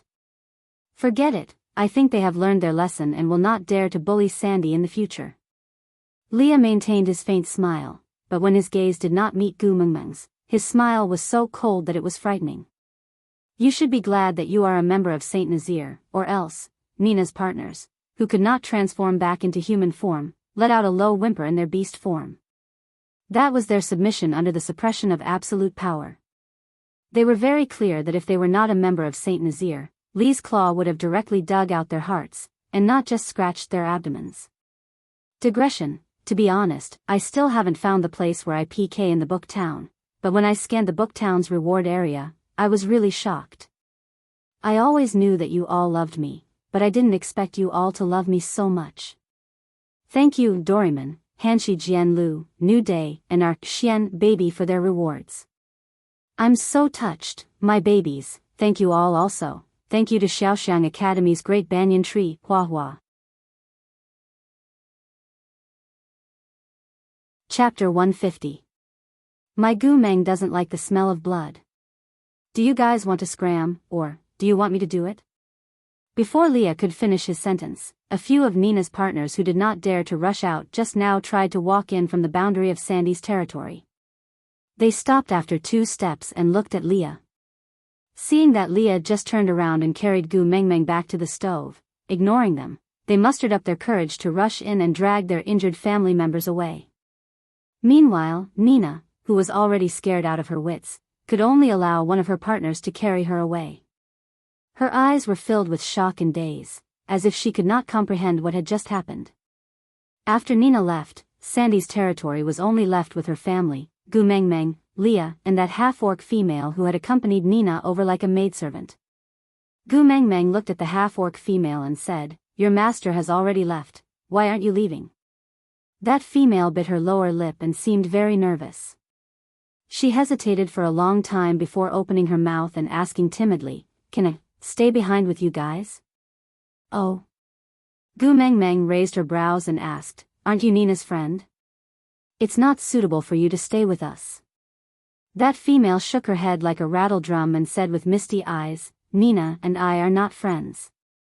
It's just that she is a complete female and I am just a mere half-orc female like Sandy. If I don't listen to her, I will be bullied by her. I don't want to be bullied anymore. I beg you, let me stay by your side, can you?" Gu Mengmeng did not know much about the people of Saint Nazir, so she looked at Sandy and asked for her opinion. Sandy tugged at Gu Mengmeng's hand and looked at her with a slightly pleading gaze. She probably felt a kinship with this half-orc female. Gu Mengmeng thought that it was better to have one more friend than one more enemy. Since she had taken the initiative to show her kindness, why should she reject her? Moreover, although this female had always been by Nina's side, she had not done anything to harm Sandy other than to protect herself. Since Sandy had already begged for mercy, what else could she not agree to? So Gu Mengmeng stretched out a hand towards the female and said, "Hello, I am Gu Mengmeng." That female held on to Gu Mengmeng's hand with both her hands, then knelt down and prostrated on the ground. This posture was exactly the same as when Nina's partner begged Leah for mercy. Gu Mengmeng was taken aback. She wanted to pull the female up, but realized that she could not support her weight at all. She pulled twice but the female did not budge at all. Gu Mengmeng asked, "What are you doing?" Get up, get up." Leah placed his hand lightly on Gu Mengmeng's shoulder and smiled sideways. "She is expressing her loyalty to you. You can touch her head and she will get up." The corners of Gu Mengmeng's lips twitched. Why was making friends like training a dog? What loyalty and disloyalty, but seeing that female sprawled on the ground and refused to get up, Gu Mengmeng had no choice but to pat her head, accepting her loyalty. That female looked up with a face full of tears. She looked at Gu Mengmeng gratefully and said, "My name is Maya. From today onwards, I am yours." Gu Mengmeng's temples throbbed. From today onwards, I am yours. Why did this sentence sound so awkward? Maya, the relationship between friends is equal. I am not above you, so you don't have to do this. As Gu Mengmeng said, she leaned into Li's arms. She looked at Li's side profile and smiled. Moreover, I can't let you be mine. Mine only has him. Aside from the topic, yeah, first of all, I would like to thank the babies in the group who helped me to name myself. I have saved all the names you gave me and they will slowly appear in the novel. Just like Maya today, who will be the next one to give her a new name. Also, I would like to thank my babies, XINU, and Choice, in QQ Reading. Chapter 151. Leah enjoyed Gu Mengmeng's words very much. For the time being, let him enjoy this one and only. Even if it could not last long, this moment would definitely be the happiest day of his life. Leah hugged Gu Mengmeng's shoulders and looked at Maya as if he was looking at a rival in love. Why? You want to fight with me too? Maya was shocked. She leaned back and fell on her butt. She looked at Leah in fear and said, No, great witch doctor, I didn't mean it that way, that's good. Leah lifted his head proudly and walked past Maya with Gu Mengmeng in his arms. His steps were exceptionally coquettish. The fish bones at Bode's side had already been boiled to a milky white color. Even Gu Mengmeng's appetite was whetted by the smell, not to mention Sandy and Maya. Gu Mengmeng skipped to the side of the pot and placed the sliced ginger inside. After boiling for a while, she placed the fish inside. After cooking for about 5 minutes, Gu Mengmeng clapped her hands and exclaimed, "Done." She reached out to touch the side and realized that in this miserable beast world, there were no bowls or chopsticks. She could hold a tree branch to eat when she was barbecuing, but was she supposed to hold a stone pot to drink fish soup? Gu Mengmeng looked around. Leah did not understand but followed her and looked around. He asked, "What are you looking for?" Gu Mengmeng roughly described the appearance of the bowl and chopsticks. Leah nodded thoughtfully, then kissed Gu Mengmeng's forehead and said, "I know where to find something similar, I'll go get it for you, wait here." Leah nodded. Yeah. Gu Mengmeng nodded obediently. Blue friends were really reliable. Sandy and Maya surrounded Gu Mengmeng on both sides. The 3 little heads were all on top of the pot, drooling as they smelled the aroma. Just when they could not hold it in any longer, Leah finally returned. But when she saw the thing in his hands, Gu Mengmeng froze on the spot. Leah was holding half a tiger's skull in his left hand. He placed it upside down and sliced it flat from the eye level. Water was still dripping from the 2 furry ears. It was obvious that the considerate Leah had washed it seriously after removing it. But, a tiger's head dripping with water was also very scary, alright? And on his right hand, what were those 2 things that looked like tiger ribs? Gu Mengmeng instinctively took a step back and almost knocked into the stone pot behind her. Leah dashed forward and scooped Gu Mengmeng's waist with the hand that was holding the tiger bone. She fell into Li's arms. "You promised not to let me worry," Leah said sternly. Gu Mengmeng was so speechless that her teeth were chattering.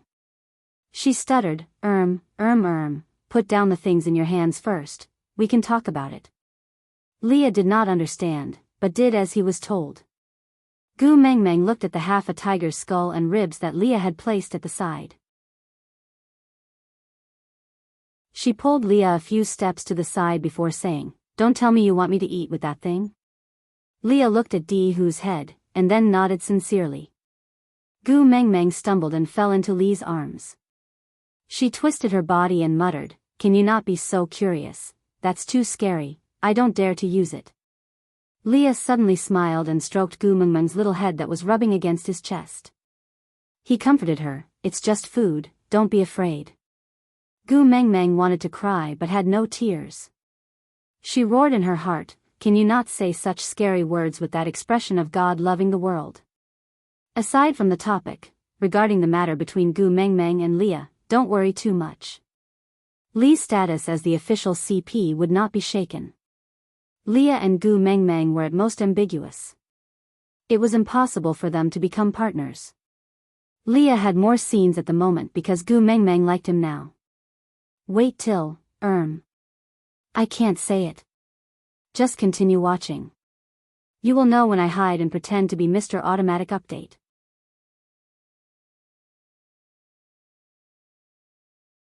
Chapter 152.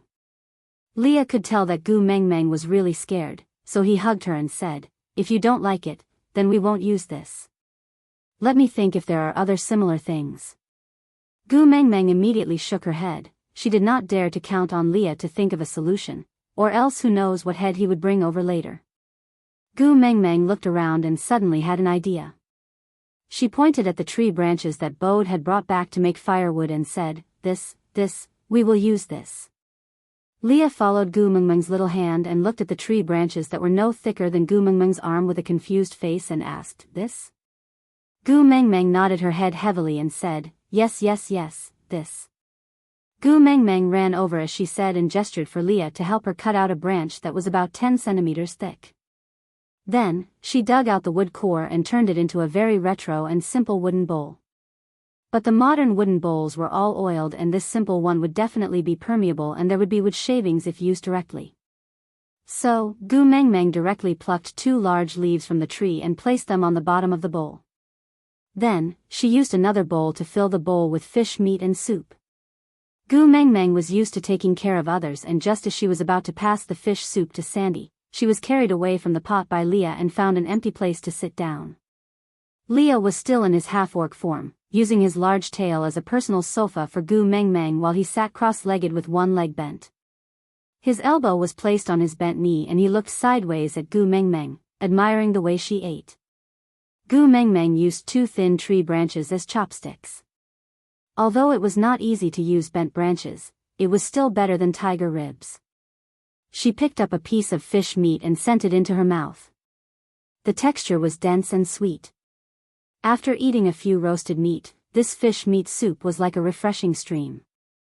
Gu Mengmeng used her chopsticks to pick up another piece and send it to Li's mouth, saying, "Try it, the taste is not bad."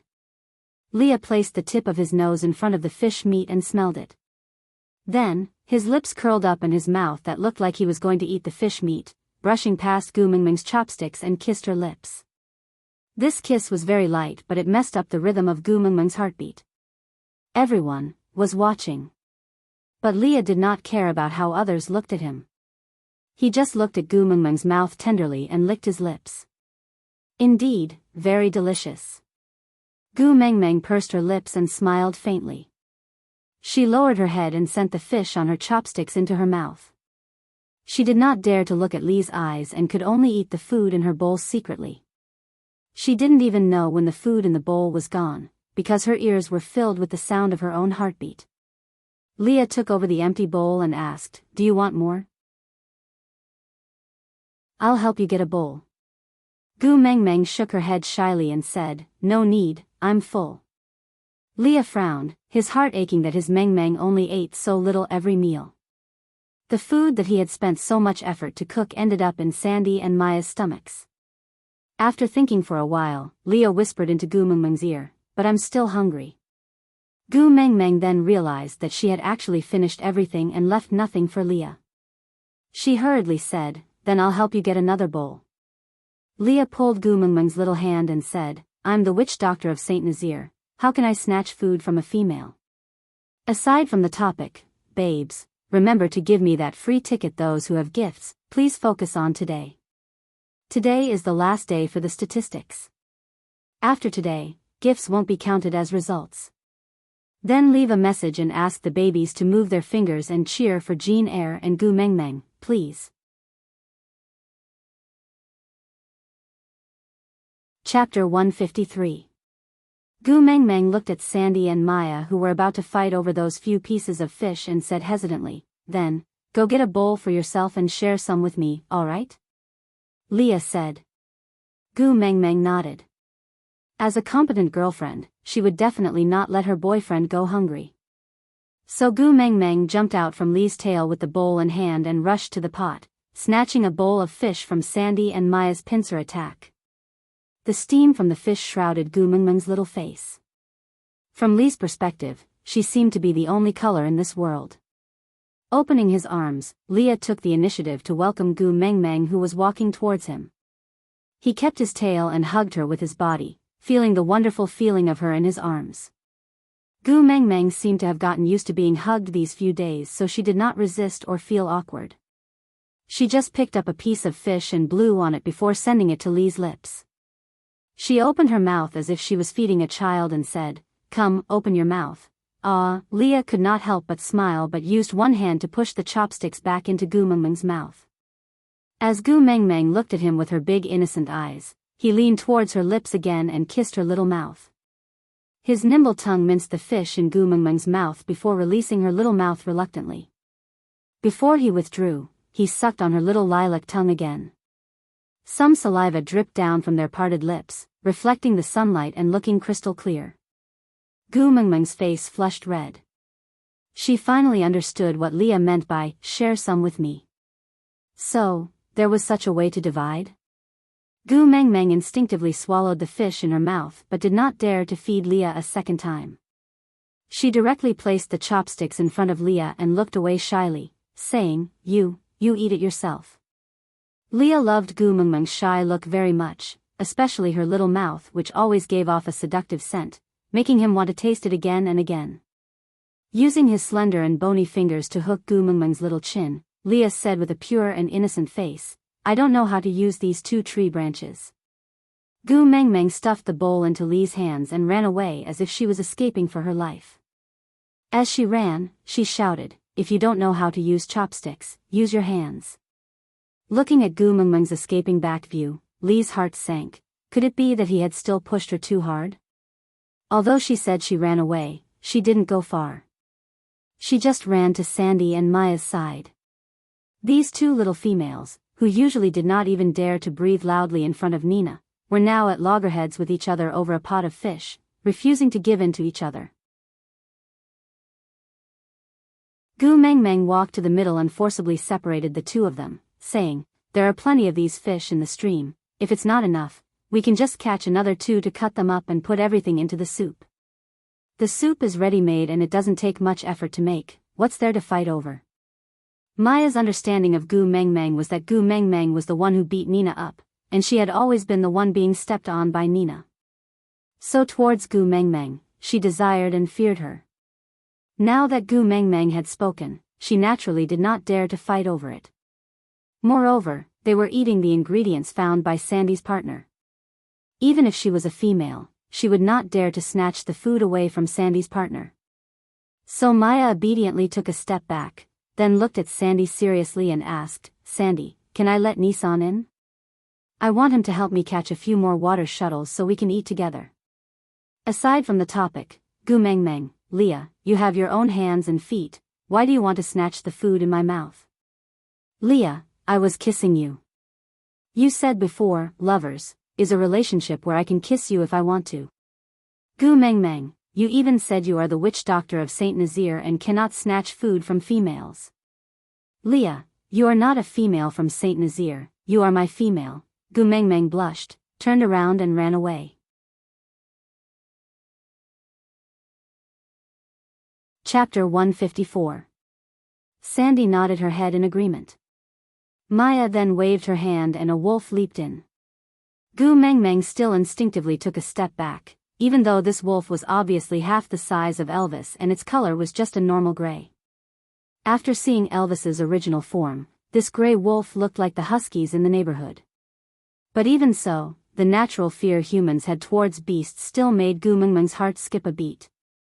Leah did not miss Gu Mengmeng's frightened expression, so when Nissan passed by him, he accidentally kicked him back to his original position. Leah stretched his back and stood up, calling out to Bode, "The females don't have enough food, follow me to help them catch some food." Bode suddenly felt the glory of a leopard's life. he was actually not ordered around by Gu Mengmeng. He was so happy, he did not know why, but he just felt like he could straighten his back. Bode followed behind Leah all the way to the stream. When he passed by Nissan, Leah only gave him a look and Nissan followed behind Leah without any hesitation. Lee's lips moved slightly, but Gu Mengmeng naturally did not know what he was saying as they were too far apart. But the other males present heard it clearly. Lee's instruction with a devilish smile was, no one is allowed to show their original form in front of Gu Mengmeng again. Gu Mengmeng took advantage of the free time and asked Sandy to order her partners to learn from Leah to make bowls and chopsticks of all sizes using wood. She chose a piece of wood that was as thick as Gu Mengmeng's waist, dug out the middle and made 2 small holes in symmetrical areas. Then, she tied some vines to it and it became the simplest water bucket. Luckily, the males in the beast world had strong hands-on skills. Although it was not as beautiful as Lee's, it at least had the basic functions. It did not look good, but it was fine as long as it could be used. When Sandy's partners returned with the new tools, Gu Mengmeng used a bigger bowl to add some water into the pot. Then, she used the long chopsticks to stir while humming a tune, waiting for Leah and the rest to return in satisfaction. Sandy, on the other hand, forgot to look at the pot as she stared at Gu Mengmeng with eyes brimming with love. Gu Mengmeng, you're really amazing. You know how to make so many strange but useful things, and you can even sing. Gu Mengmeng grinned. She looked at the cutlery on the floor that could only be destroyed as a defective product in the modern world. She really did not dare to accept Sandy's compliment. However, she was not going to pass on the responsibility of singing. Clearing her throat, Gu Mengmeng smiled at Sandy. You like listening to songs? Sandy nodded as if she was pounding garlic. She clasped her hands in front of her chest and instantly turned into a fangirl. Legend had it that only the mermaid tribe in the deep sea and some migrating birds knew how to sing.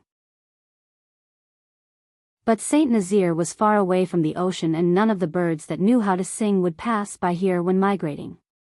So to Sandy, or even the entire Saint Nazaire, singing was a luxury. Gu Mengmeng did not know this. She was just purely pleased by Sandy's expectant gaze. Hence, she hummed twice to set the tone. She then stirred the fish soup in the pot while singing. Other than being in love, we're also fortunate to have the happiness of chatting with a good friend. You're my dowry, my most precious collection. I won't marry a man who doesn't nod his head. I'm your dowry, please keep me by your side.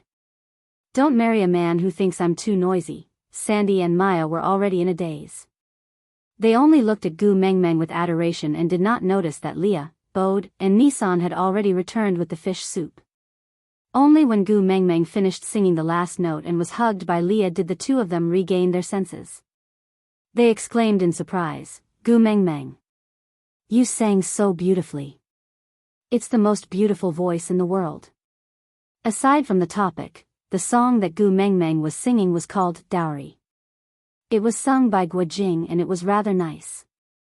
Then, would like to thank my precious, prodigal son Forever Alone, and our precious, Xian, from QQ Reading. With your support, this novel could achieve such results today.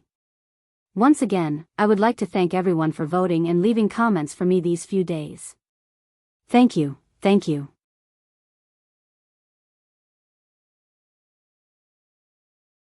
Chapter 155. Gu Mengmeng did not reply to Sandy. Please forgive her, she was a person who prioritized love over friendship, a person who only cared about the opposite sex. Moreover, she and Leah were already in the honeymoon phase, so she could only see Leah. She believed that Sandy would understand, you're back, it's been hard on you. Gu Mengmeng held Lee's neck and kissed him on the cheek. Lee's expression softened, but he still could not hide his disappointment. You sang really well, it's a pity. I couldn't listen to the whole thing. Gu Mengmeng smiled with her eyes squinted. It's nothing, isn't it just singing? If you want to listen, I can sing for you every day. Leah raised his brows and smiled. He kissed Gu Mengmeng's cheek. I'm looking forward to it. Gu Mengmeng saw that Leah clearly wanted to listen to her singing now, so she did not reject him.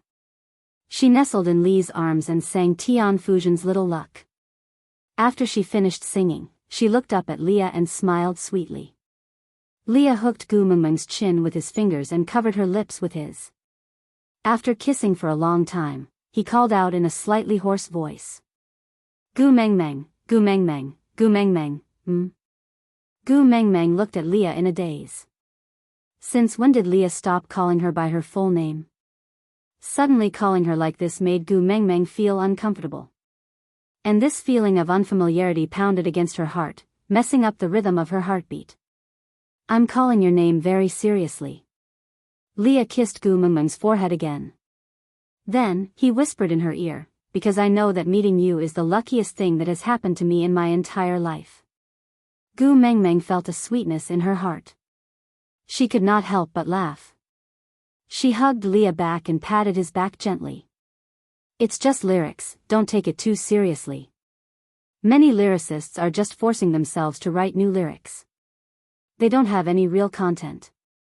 Leah did not say much. He just kissed Gu Mengmeng's lips again. I'll go cook some fish for you guys.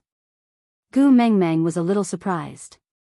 Leah had always only cared about her, why was he suddenly so friendly to Sandy and Maya? When she turned back, she saw Bode's face was flushed with grievance. He took the initiative to take the bowl that Gu Mengmeng used just now and helped her to fold the new clean leaves. He passed it to her and said, I don't find you troublesome anymore. You're good, you're good. Huh? Gu Mengmeng was at a loss. Did they all take the wrong medicine just to catch some fish? Sandy was very considerate. She walked over and said, they must have heard the song you sang for me and Maya. Gu Mengmeng, you're so nice. You must be singing this so that Leah won't dare to bully us in the future, right? Gu Mengmeng really wanted to say that it was just a misunderstanding, but since it was already like this, Gu Mengmeng decided not to explain further. After all, Yu Sijin's story was a lesson to be learned. Leah improved on Gu Mengmeng's foundation and the taste of the fish meat was even more delicious. Gu Mengmeng, who was already full, also ate another bowl of fish. Only then did Leah carry Bode's washed stone pot and carry Gu Mengmeng back in satisfaction. Gu Mengmeng was still carrying a big bowl in her arms. She had snatched it back for Elvis when the fish Leah cooked was just out of the pot.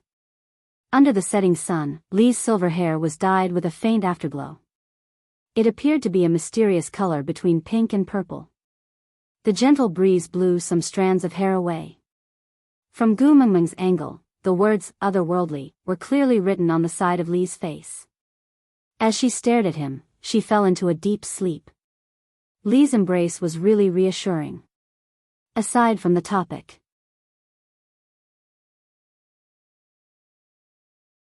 Chapter 156. The next morning, when Gu Mengmeng woke up, she could only see darkness in front of her. She was drenched in sweat and when she stretched out her hands, she realized that she was surrounded by soft and furry sensations. Sensing Gu Mengmeng's movement, the constant temperature living furry 360-degree bed automatically separated into two sides, black on the left and white on the right.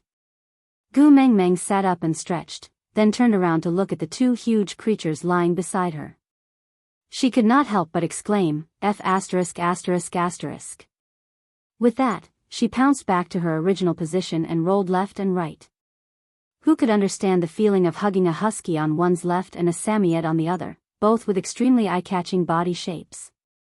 Gu Mengmeng just wanted to laugh out loud, who else but me? Leah and Elvis did not transform into their human forms, but maintained their original forms to look at this little female who was behaving atrociously on them. In the past, anyone who saw their original forms would run away and avoid them. Only she seemed to love their original forms. And after yesterday's incident, Leah clearly knew that Gu Mengmeng did not have a special fetish for male original forms, because when Nissan appeared in his original form in front of her, her reaction was obviously fear. Elvis looked at Gu Mengmeng's unbridled look and felt warmth in his heart. The corners of his lips curled upwards, revealing a smile. But, damn it, he was in his original form now. His smile directly scared Gu Mengmeng. Seeing Gu Mengmeng's face suddenly turning green, Elvis and Leah instantly transformed into their human forms and supported her with concern. What's wrong? Why is your face suddenly so ugly? Are you feeling unwell anywhere? Gu Mengmeng's face once again turned red at an unimaginable speed. Damn it. Both of you are not wearing any damn clothes. Gu Mengmeng already felt that her nasal cavity had received a serious blow, and 2 warm currents flowed down her nose. Gu Mengmeng turned around immediately and stammered, beast skin dress, wear it properly. Elvis and Leah looked at each other and shook their heads helplessly. Elvis turned around and went into the depths of the cave to retrieve the beast-skin dress, while Leah walked behind Gu Mengmeng seductively, swaying his hips and swaying his hips. He hugged her from behind and bent down slightly to accommodate her height. His lips were less than a millimeter away from Gu Mengmeng's earlobe. He huffed and said, "You're the only one here, why are you wearing that?" Gu Mengmeng's heart was beating like a drum and she felt like steam was coming out of her face.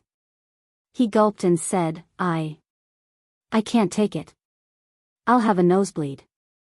Lee's slender and fair fingers brushed past the area below Gu Mengmeng's nose. His fingers were indeed stained with a bewitching shade of red. He licked it with the tip of his tongue and swallowed that fishy sweetness. Leah said meaningfully, "Can I help you clean it up?" Gu Mengmeng did not forget how Leah cleaned her nosebleed in the stream. Once was enough, her little heart could not take a second round. So she hurriedly waved her hands and said, No need. Quickly wear the beast-skin dress and my nosebleed will stop." Leah chuckled and lifted Gu Mengmeng's chin to raise her head to prevent her nosebleed from worsening. But when Gu Mengmeng raised her head, she met Lee's eyes, who was standing behind her and looking down at her. Leah, who was topless, had the lazy look of someone who had just woken up in the morning and an ambiguous smile that belonged exclusively to Gu Mengmeng. He kissed her forehead lightly and said, "Good morning, my Gu Mengmeng. Aside from the topic, thank you to the little darling seeing deer in Han Shi, and loving rainy days who tipped me in QQ bookstore. Thank you to all the little darlings who helped me leave messages and update various statistics during the PK period. When I know the results of this PK, I will inform everyone immediately. Regardless of success or failure, the process of us working hard together is extremely precious to me."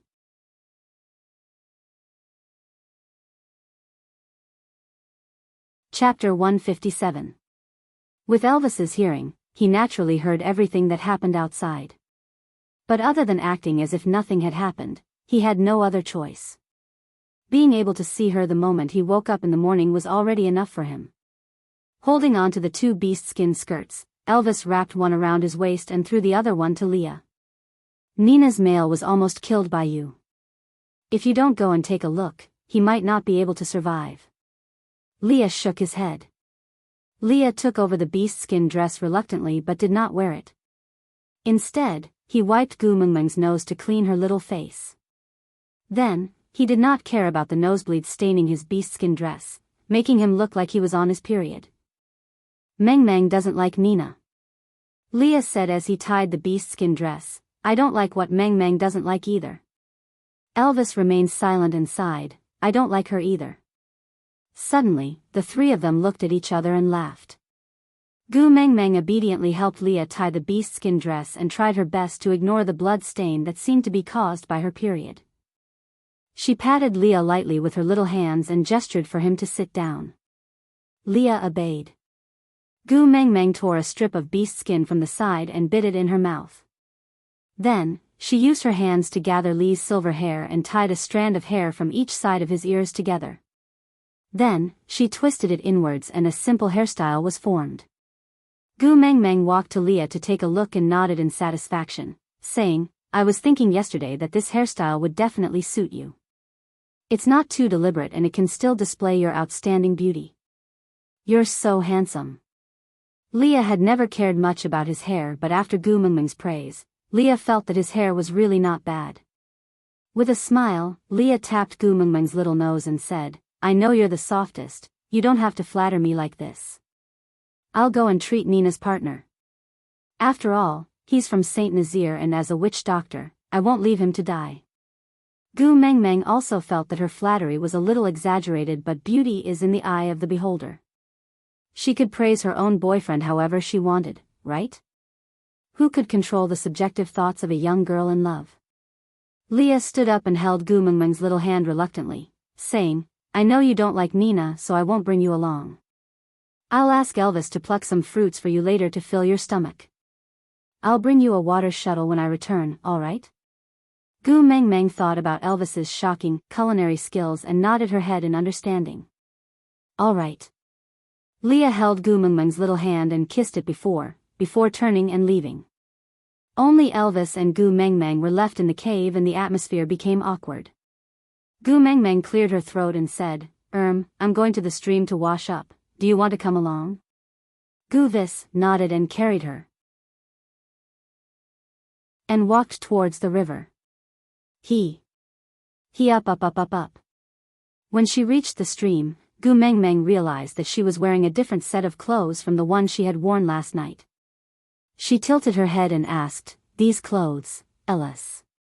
That. The second half of Gu Mengmeng's sentence was stuck in her throat and turned into an O. After answering, Gu Mengmeng did not dare to look back at Elvis. She just squatted down beside the river and splashed some cold water on her face. There was a strange uneasiness in her heart, but she could not pinpoint what it was. There was a voice in her heart that kept praying for Elvis to not open his mouth. But it was obvious that Gu Mengmeng did not burn enough incense usually, so the deities did not have the intention to protect her. Have you considered the matter we talked about the last time? Elvis finally opened his mouth. The previous question he asked was just 3 words. What about me? Aside from the topic, this is the last update for today. We'll resume our normal updates tomorrow and wait for the editor to inform me of the PK results. If we pass this round of PK successfully, there will be a 2-piece session and a new round of explosive updates. During this period of waiting, we'll resume our normal schedule of 2 updates a day.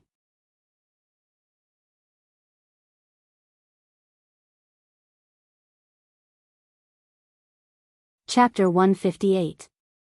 Gu Mengmeng froze while she was washing her face. She pursed her lips and stared into the water for a while before finally deciding to face it. Shaking off the water droplets on her hands, Gu Mengmeng stood up and faced Elvis. She frowned unknowingly. She did not know why, but she just felt guilty towards him.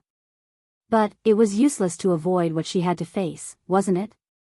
Moreover, she had nowhere to run. Elvis, I know you treat me very well, but I really can't accept you.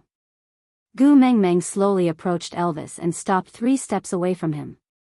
She raised her head and said seriously, I know this is Saint Nazir and the rules of the world that I was originally in do not apply here. I am willing to try to follow the customs here, but things like polygamy, I really can't do it. Elvis stood at the same spot, like an iron statue. He looked at Gu Mengmeng for a long time before asking, why not me? Gu Mengmeng was silent for a while. Yeah, why not Elvis? He was the first person she met. When they first met, she thought he was a dream. So unattainable, so dreamy and illusory. She hugged him and molested him, even saying, I will not take responsibility, as a proverb. It was just a joke at that time, but now, it seemed like it was destined. Elvis was strong and he treated her extremely well. But unfortunately, his heart was biased towards that flirtatious snow fox. Many things could not be explained just like that. Gu Mengmeng sighed helplessly and said, how can there be a why in matters of the heart? Can you explain clearly why you like me? Elvis looked at Gu Mengmeng in silence for a long time. Gu Mengmeng smiled faintly and said, is it because I am prettier than the other females here? But no matter how good my looks are, I will still grow old. Is it because I know more than the other females? But the things I know, even if I don't mate with you, I will impart them to the people of Saint Nazir. Sooner or later, everyone will learn what I know. Then, will I still be special? Elvis was not Leah, he was not as eloquent as Leah. But he knew that what Gu Mengmeng said was wrong. Even if she grew old one day and became ordinary, he had absolute confidence that he would still love her, or even love her even more. Gu Mengmeng wanted to say something more, but Elvis took 2 steps forward and pulled her into his arms. His voice was low and hoarse, with a tinge of loneliness and begging. I won't fight with Leah for the position of the first partner, I just want to stay by your side. Gu Mengmeng pushed Elvis, but he did not budge at all. She wanted to say something, but Elvis did not give her a chance. Your identity is special, Leah alone cannot protect you. Not just me, you need more and stronger partners. Leah knows this too. Before Elvis could finish his sentence, Gu Mengmeng said, I'm different from the females here.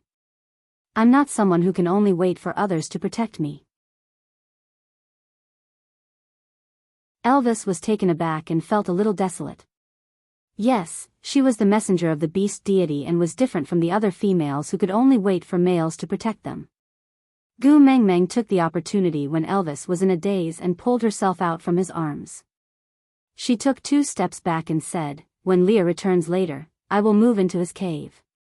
I have troubled you during this period of time, thank you for taking care of me. Aside from the topic, thank you to my QQ reading darling.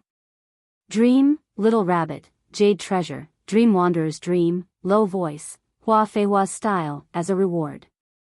And thank you to Xiaoxiang's darling, Big Banyan Tree, for her recommendation vote. Thank you and to Xiaoxiang's darling, Yu Xiao of the 4 Young Masters, QQE 381DC0DB2, for her gift of flowers. Thank you to everyone for your company and support along the way.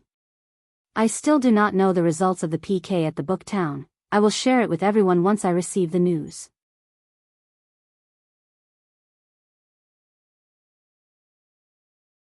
Chapter 159.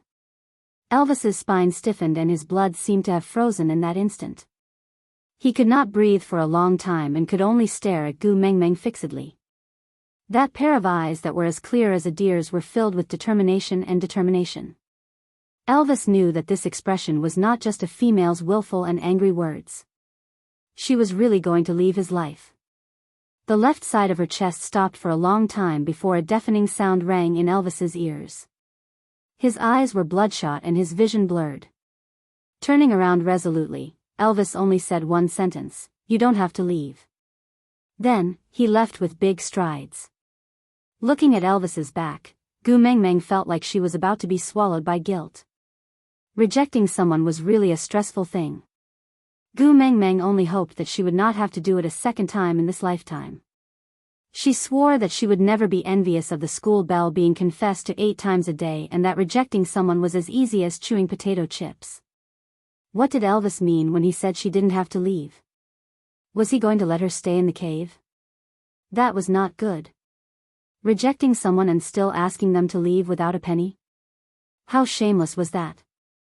Gu Mengmeng felt that she could not do such a thing, so she decided to pack her things first and move to Li's place when he returned. Returning to the cave, Gu Mengmeng looked down at her aching feet. She finally understood why Leah and Elvis always carried her every time she left the house and almost never let her walk on her own. Their thoughtfulness was because she was too slow and only realized it now. Looking around, Gu Mengmeng's vision was limited and she could only see less than 10 square meters around the entrance of the cave. Any further in and it was pitch black. If Gu Mengmeng went in, she would be blind with her eyes wide open. However, when he thought about it, he had transmigrated here while swimming.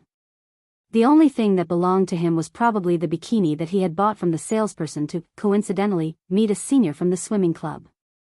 So there was really nothing much to pack. Gu Mengmeng wore the bikini and then put on the clothes that Elvis made for her. Yeah, there was a protective cover all over and it was indeed much safer than being in a vacuum. Gu Mengmeng patted her hands in boredom and paced back and forth at the entrance of the cave, waiting for Leah to return. She prayed silently in her heart, hoping that Leah would return earlier than Elvis so that it would not be too awkward.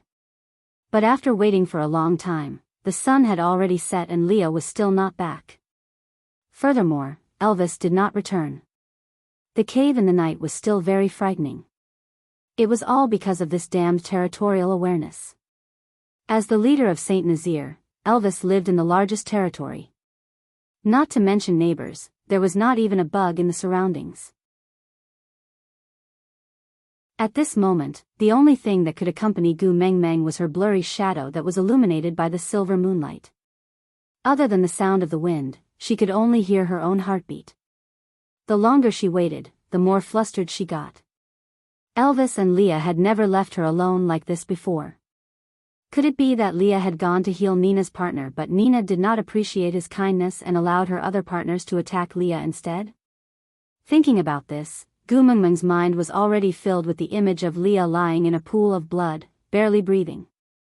Standing up abruptly, Gu Mengmeng did not care about the pain in her leg and ran towards Sandy's house. She did not know where Nina's house was located, so she could only ask Sandy for help. After running for a short distance, she saw a pair of green eyes staring at her in the dark. She staggered and fell to the ground.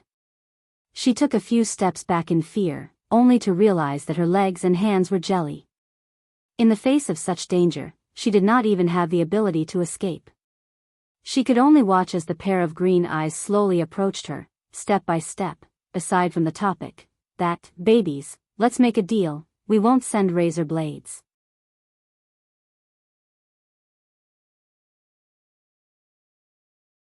Chapter 160. When the owner of the eyes completely appeared in front of Gu Mengmeng from the night sky, she was instead relieved. Elvis? Why did you only come back now? Gu Mengmeng tried to stand up but realized that her legs were too weak to stand up. She just sat cross-legged on the ground with her hands hanging weakly on the outside of her knees. She looked up at the black wolf in front of her and said, "Did you see Leah? He still hasn't returned, I'm a little worried." Elvis did not transform into his human form and just used his head to nudge Gu Mengmeng, signaling her to return to the cave. Gu Mengmeng tilted her head and asked Elvis, "What's wrong? Did something happen? Why don't you transform back into your human form?" Elvis nudged Gu Mengmeng a few more times, but she stubbornly refused to go back. Elvis had no choice but to throw her onto his back and carry her back to the cave. Even though they were only a few steps apart, Gu Mengmeng could clearly feel Elvis's abnormality. Even though he tried his best to hide it, Gu Mengmeng still discovered that his hind leg seemed to be injured. Gu Mengmeng did not struggle along the way as she was afraid of worsening Elvis's injuries.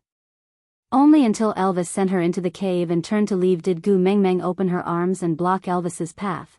"What happened to your leg? You're injured, right?" Elvis instinctively moved his leg back and a low whimper came from his throat.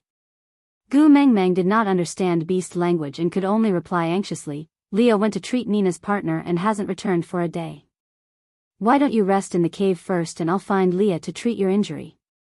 Gu Mengmeng said and turned to run out. But Elvis did not care about his injury as he bit the back of Gu Mengmeng's dress and brought her back into his arms. With his front paws, he pulled Gu Mengmeng into his arms. Gu Mengmeng did not feel as much pressure when facing Elvis in his beast form. Moreover, his hind leg was clearly injured and if she struggled, it would definitely cause a second injury. Hence, Gu Mengmeng did not dare to move recklessly and could only allow Elvis to protect her under his abdomen. He rubbed his chin against the top of her head gently and finally placed her head on his neck. His chin, the softest part of his lower jaw, gently pressed against the top of her head. He hugged her just like that and did not sleep for the whole night. Gu Mengmeng did not know when she fell asleep, but when she woke up again, Elvis had already disappeared. There were some washed fruits placed at the entrance of the cave, which must have been left there by Elvis. Gu Mengmeng looked around but did not find any traces of Lee's return. A huge sense of uneasiness and suspicion spread in Gu Mengmeng's heart.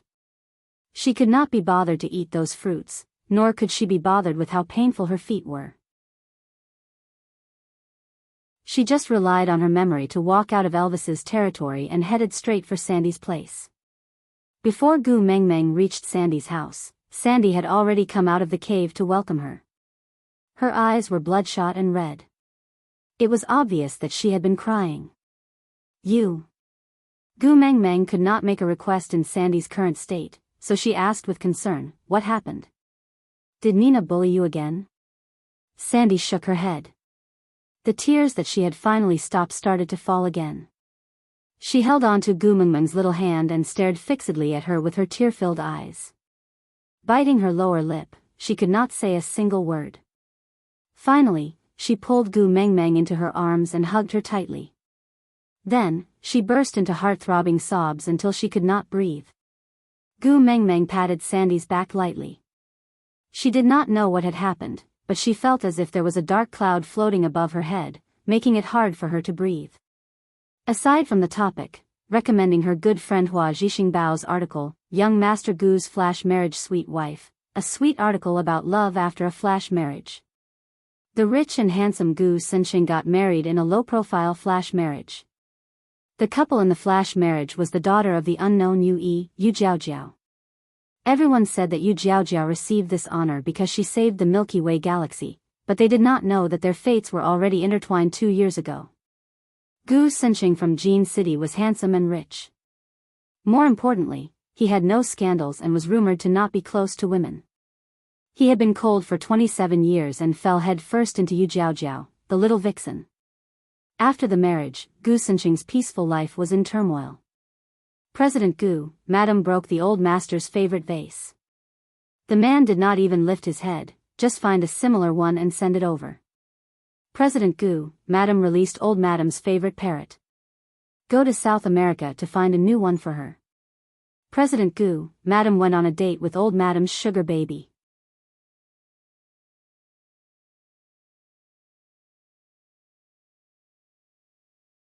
Chapter 161. Sandy cried for a long time while Gu Mengmeng let her hug her blankly until she finally stopped crying. She sobbed and said, Gu Mengmeng, don't be too sad. Although Leah, you still have Elvis. Hurry up and mate with Elvis, don't let Nina, sob. Sandy stuttered her words but Gu Mengmeng's heart skipped a beat. She held on to Sandy's shoulder and asked with furrowed brows and squinted eyes, say, what happened to Leah? Sandy looked at Gu Mengmeng with her swollen eyes and asked timidly, you, still don't know? Gu Mengmeng asked, what should I know? Sandy cried even louder. Gu Mengmeng had never been so frustrated before. She was absolutely sure that Sandy was not crying because she was bullied, but because of her and it had something to do with Leah.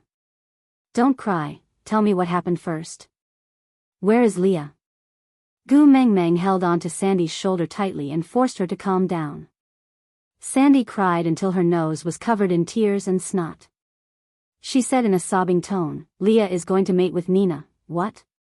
Gu Mengmeng staggered 2 steps back before shaking her head and forcing a smile, impossible, this is impossible. Leah was still fine with me yesterday and he is going to mate with Nina today. How is this possible? It's true, the entire tribe knows about it. Gu Mengmeng had long let go of Sandy's shoulder but she was still standing at the same spot, crying loudly with Gu Mengmeng's support. Gu Mengmeng's head was buzzing and she could not think straight. She could not figure out why Leah would do this. Gu Mengmeng held on to Nina's arm and resisted the tears in her eyes. Bring me to Nina's house. What do you want to do? Sandy held on to Gu Mengmeng's hand and said, Elvis is not by your side now, it's too dangerous for you to go there alone. What if? What if? Gu Mengmeng chuckled and said, what if? Would Leah still do anything to me? Sandy pursed her lips and did not reply but from her expression, one could tell that this was what she was worried about. Gu Mengmeng did not care so much and pulled Sandy out. Although Bode did not like Gu Mengmeng ordering him around all the time, he had received many favors from Gu Mengmeng. Now that Gu Mengmeng had dragged Sandy along, he could not just stand by and watch. So Bode carried Sandy on his back and carried Gu Mengmeng in his arms with the other hand. With a dark face, he said, I will send you over. Gu Mengmeng could not divert her attention to thank him. She just wanted to find Leah quickly and bring him back. Bode's speed was very fast and he arrived at the outskirts of Nina's territory in no time. He placed Sandy and Gu Mengmeng down and said, I can only send you up to here. If anything happens, just shout out loud and I will go in and save you. Gu Mengmeng was not in the mood to listen to Bode's instructions, so she ran towards Nina's cave barefooted. Before he reached the door, he saw Nina strutting out of the cave with Leah beside her. Gu Mengmeng ignored Nina and looked straight at Leah. She tried her best to smile and said, Leah, you did not return home for a day. I was very worried about you. Leah, I am here to fetch you. Let's go home. Leah stood at his original spot and maintained his elegant yet distant smile. He looked at Gu Mengmeng and replied, I think, I can't go with you anymore. Aside from the topic, thank you to QQ Readings, Girls Future, and Last Sight for their tips. Then, because I am going to start my Leah plot, I will be lurking in the QQ group and pretending to be dead for the next few days because I am afraid of being beaten up. I will only appear when I give out meat to everyone a few days later.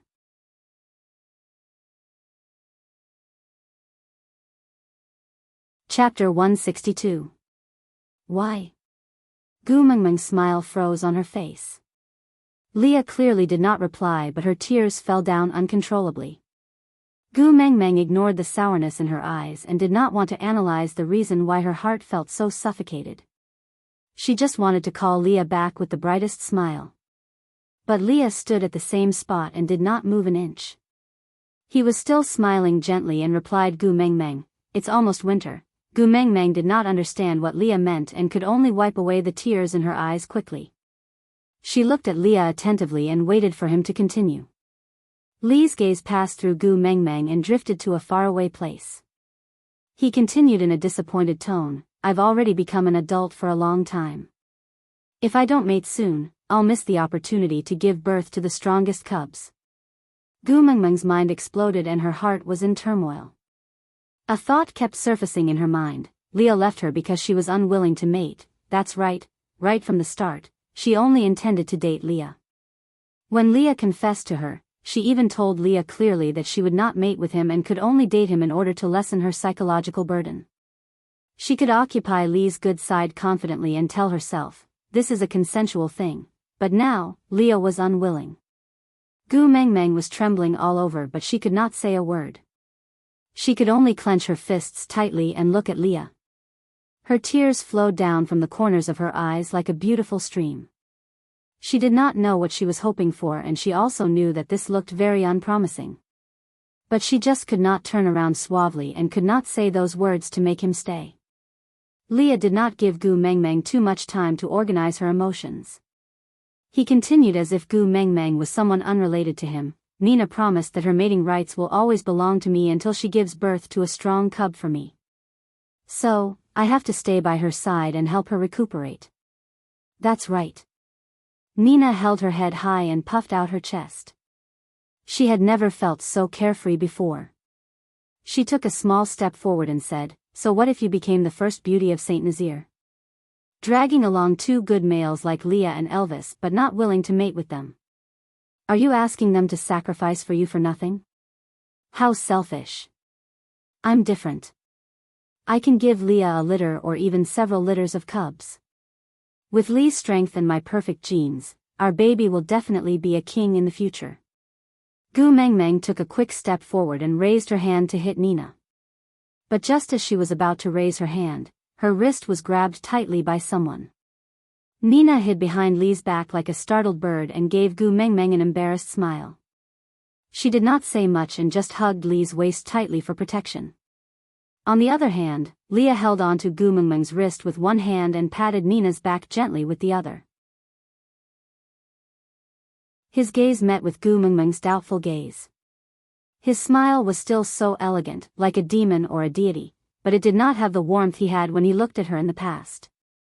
Lee's voice was cold and calm like an ancient well, piercing to the bone. Nina is my female. No one can touch her, including you. Gu Mengmeng tried to retract her wrist, but Leah did not let go. She could clearly feel the sharp pain coming from her wrist. This was Lee's warning. If she dared to touch Nina again, he would break her wrist. Ha, Sandy's words really came true. Leah really did touch her. Aside from the topic, thank you to Dan Xiaosheng and Big Momo for their long reviews on QQ Reading. To be honest, I'm very touched. These days, there are very few people willing to spend money to read novels. There are even fewer people willing to write long reviews for a work than to spend money to read novels. It's almost to the point of being as rare as a phoenix feather and a unicorn horn. I have to say that I'm lucky and blessed to receive 2 such heartfelt long reviews in one day. You're tuning in to the Journey of the Soul YouTube channel. Don't forget to subscribe and join us on this journey to catch the most captivating stories.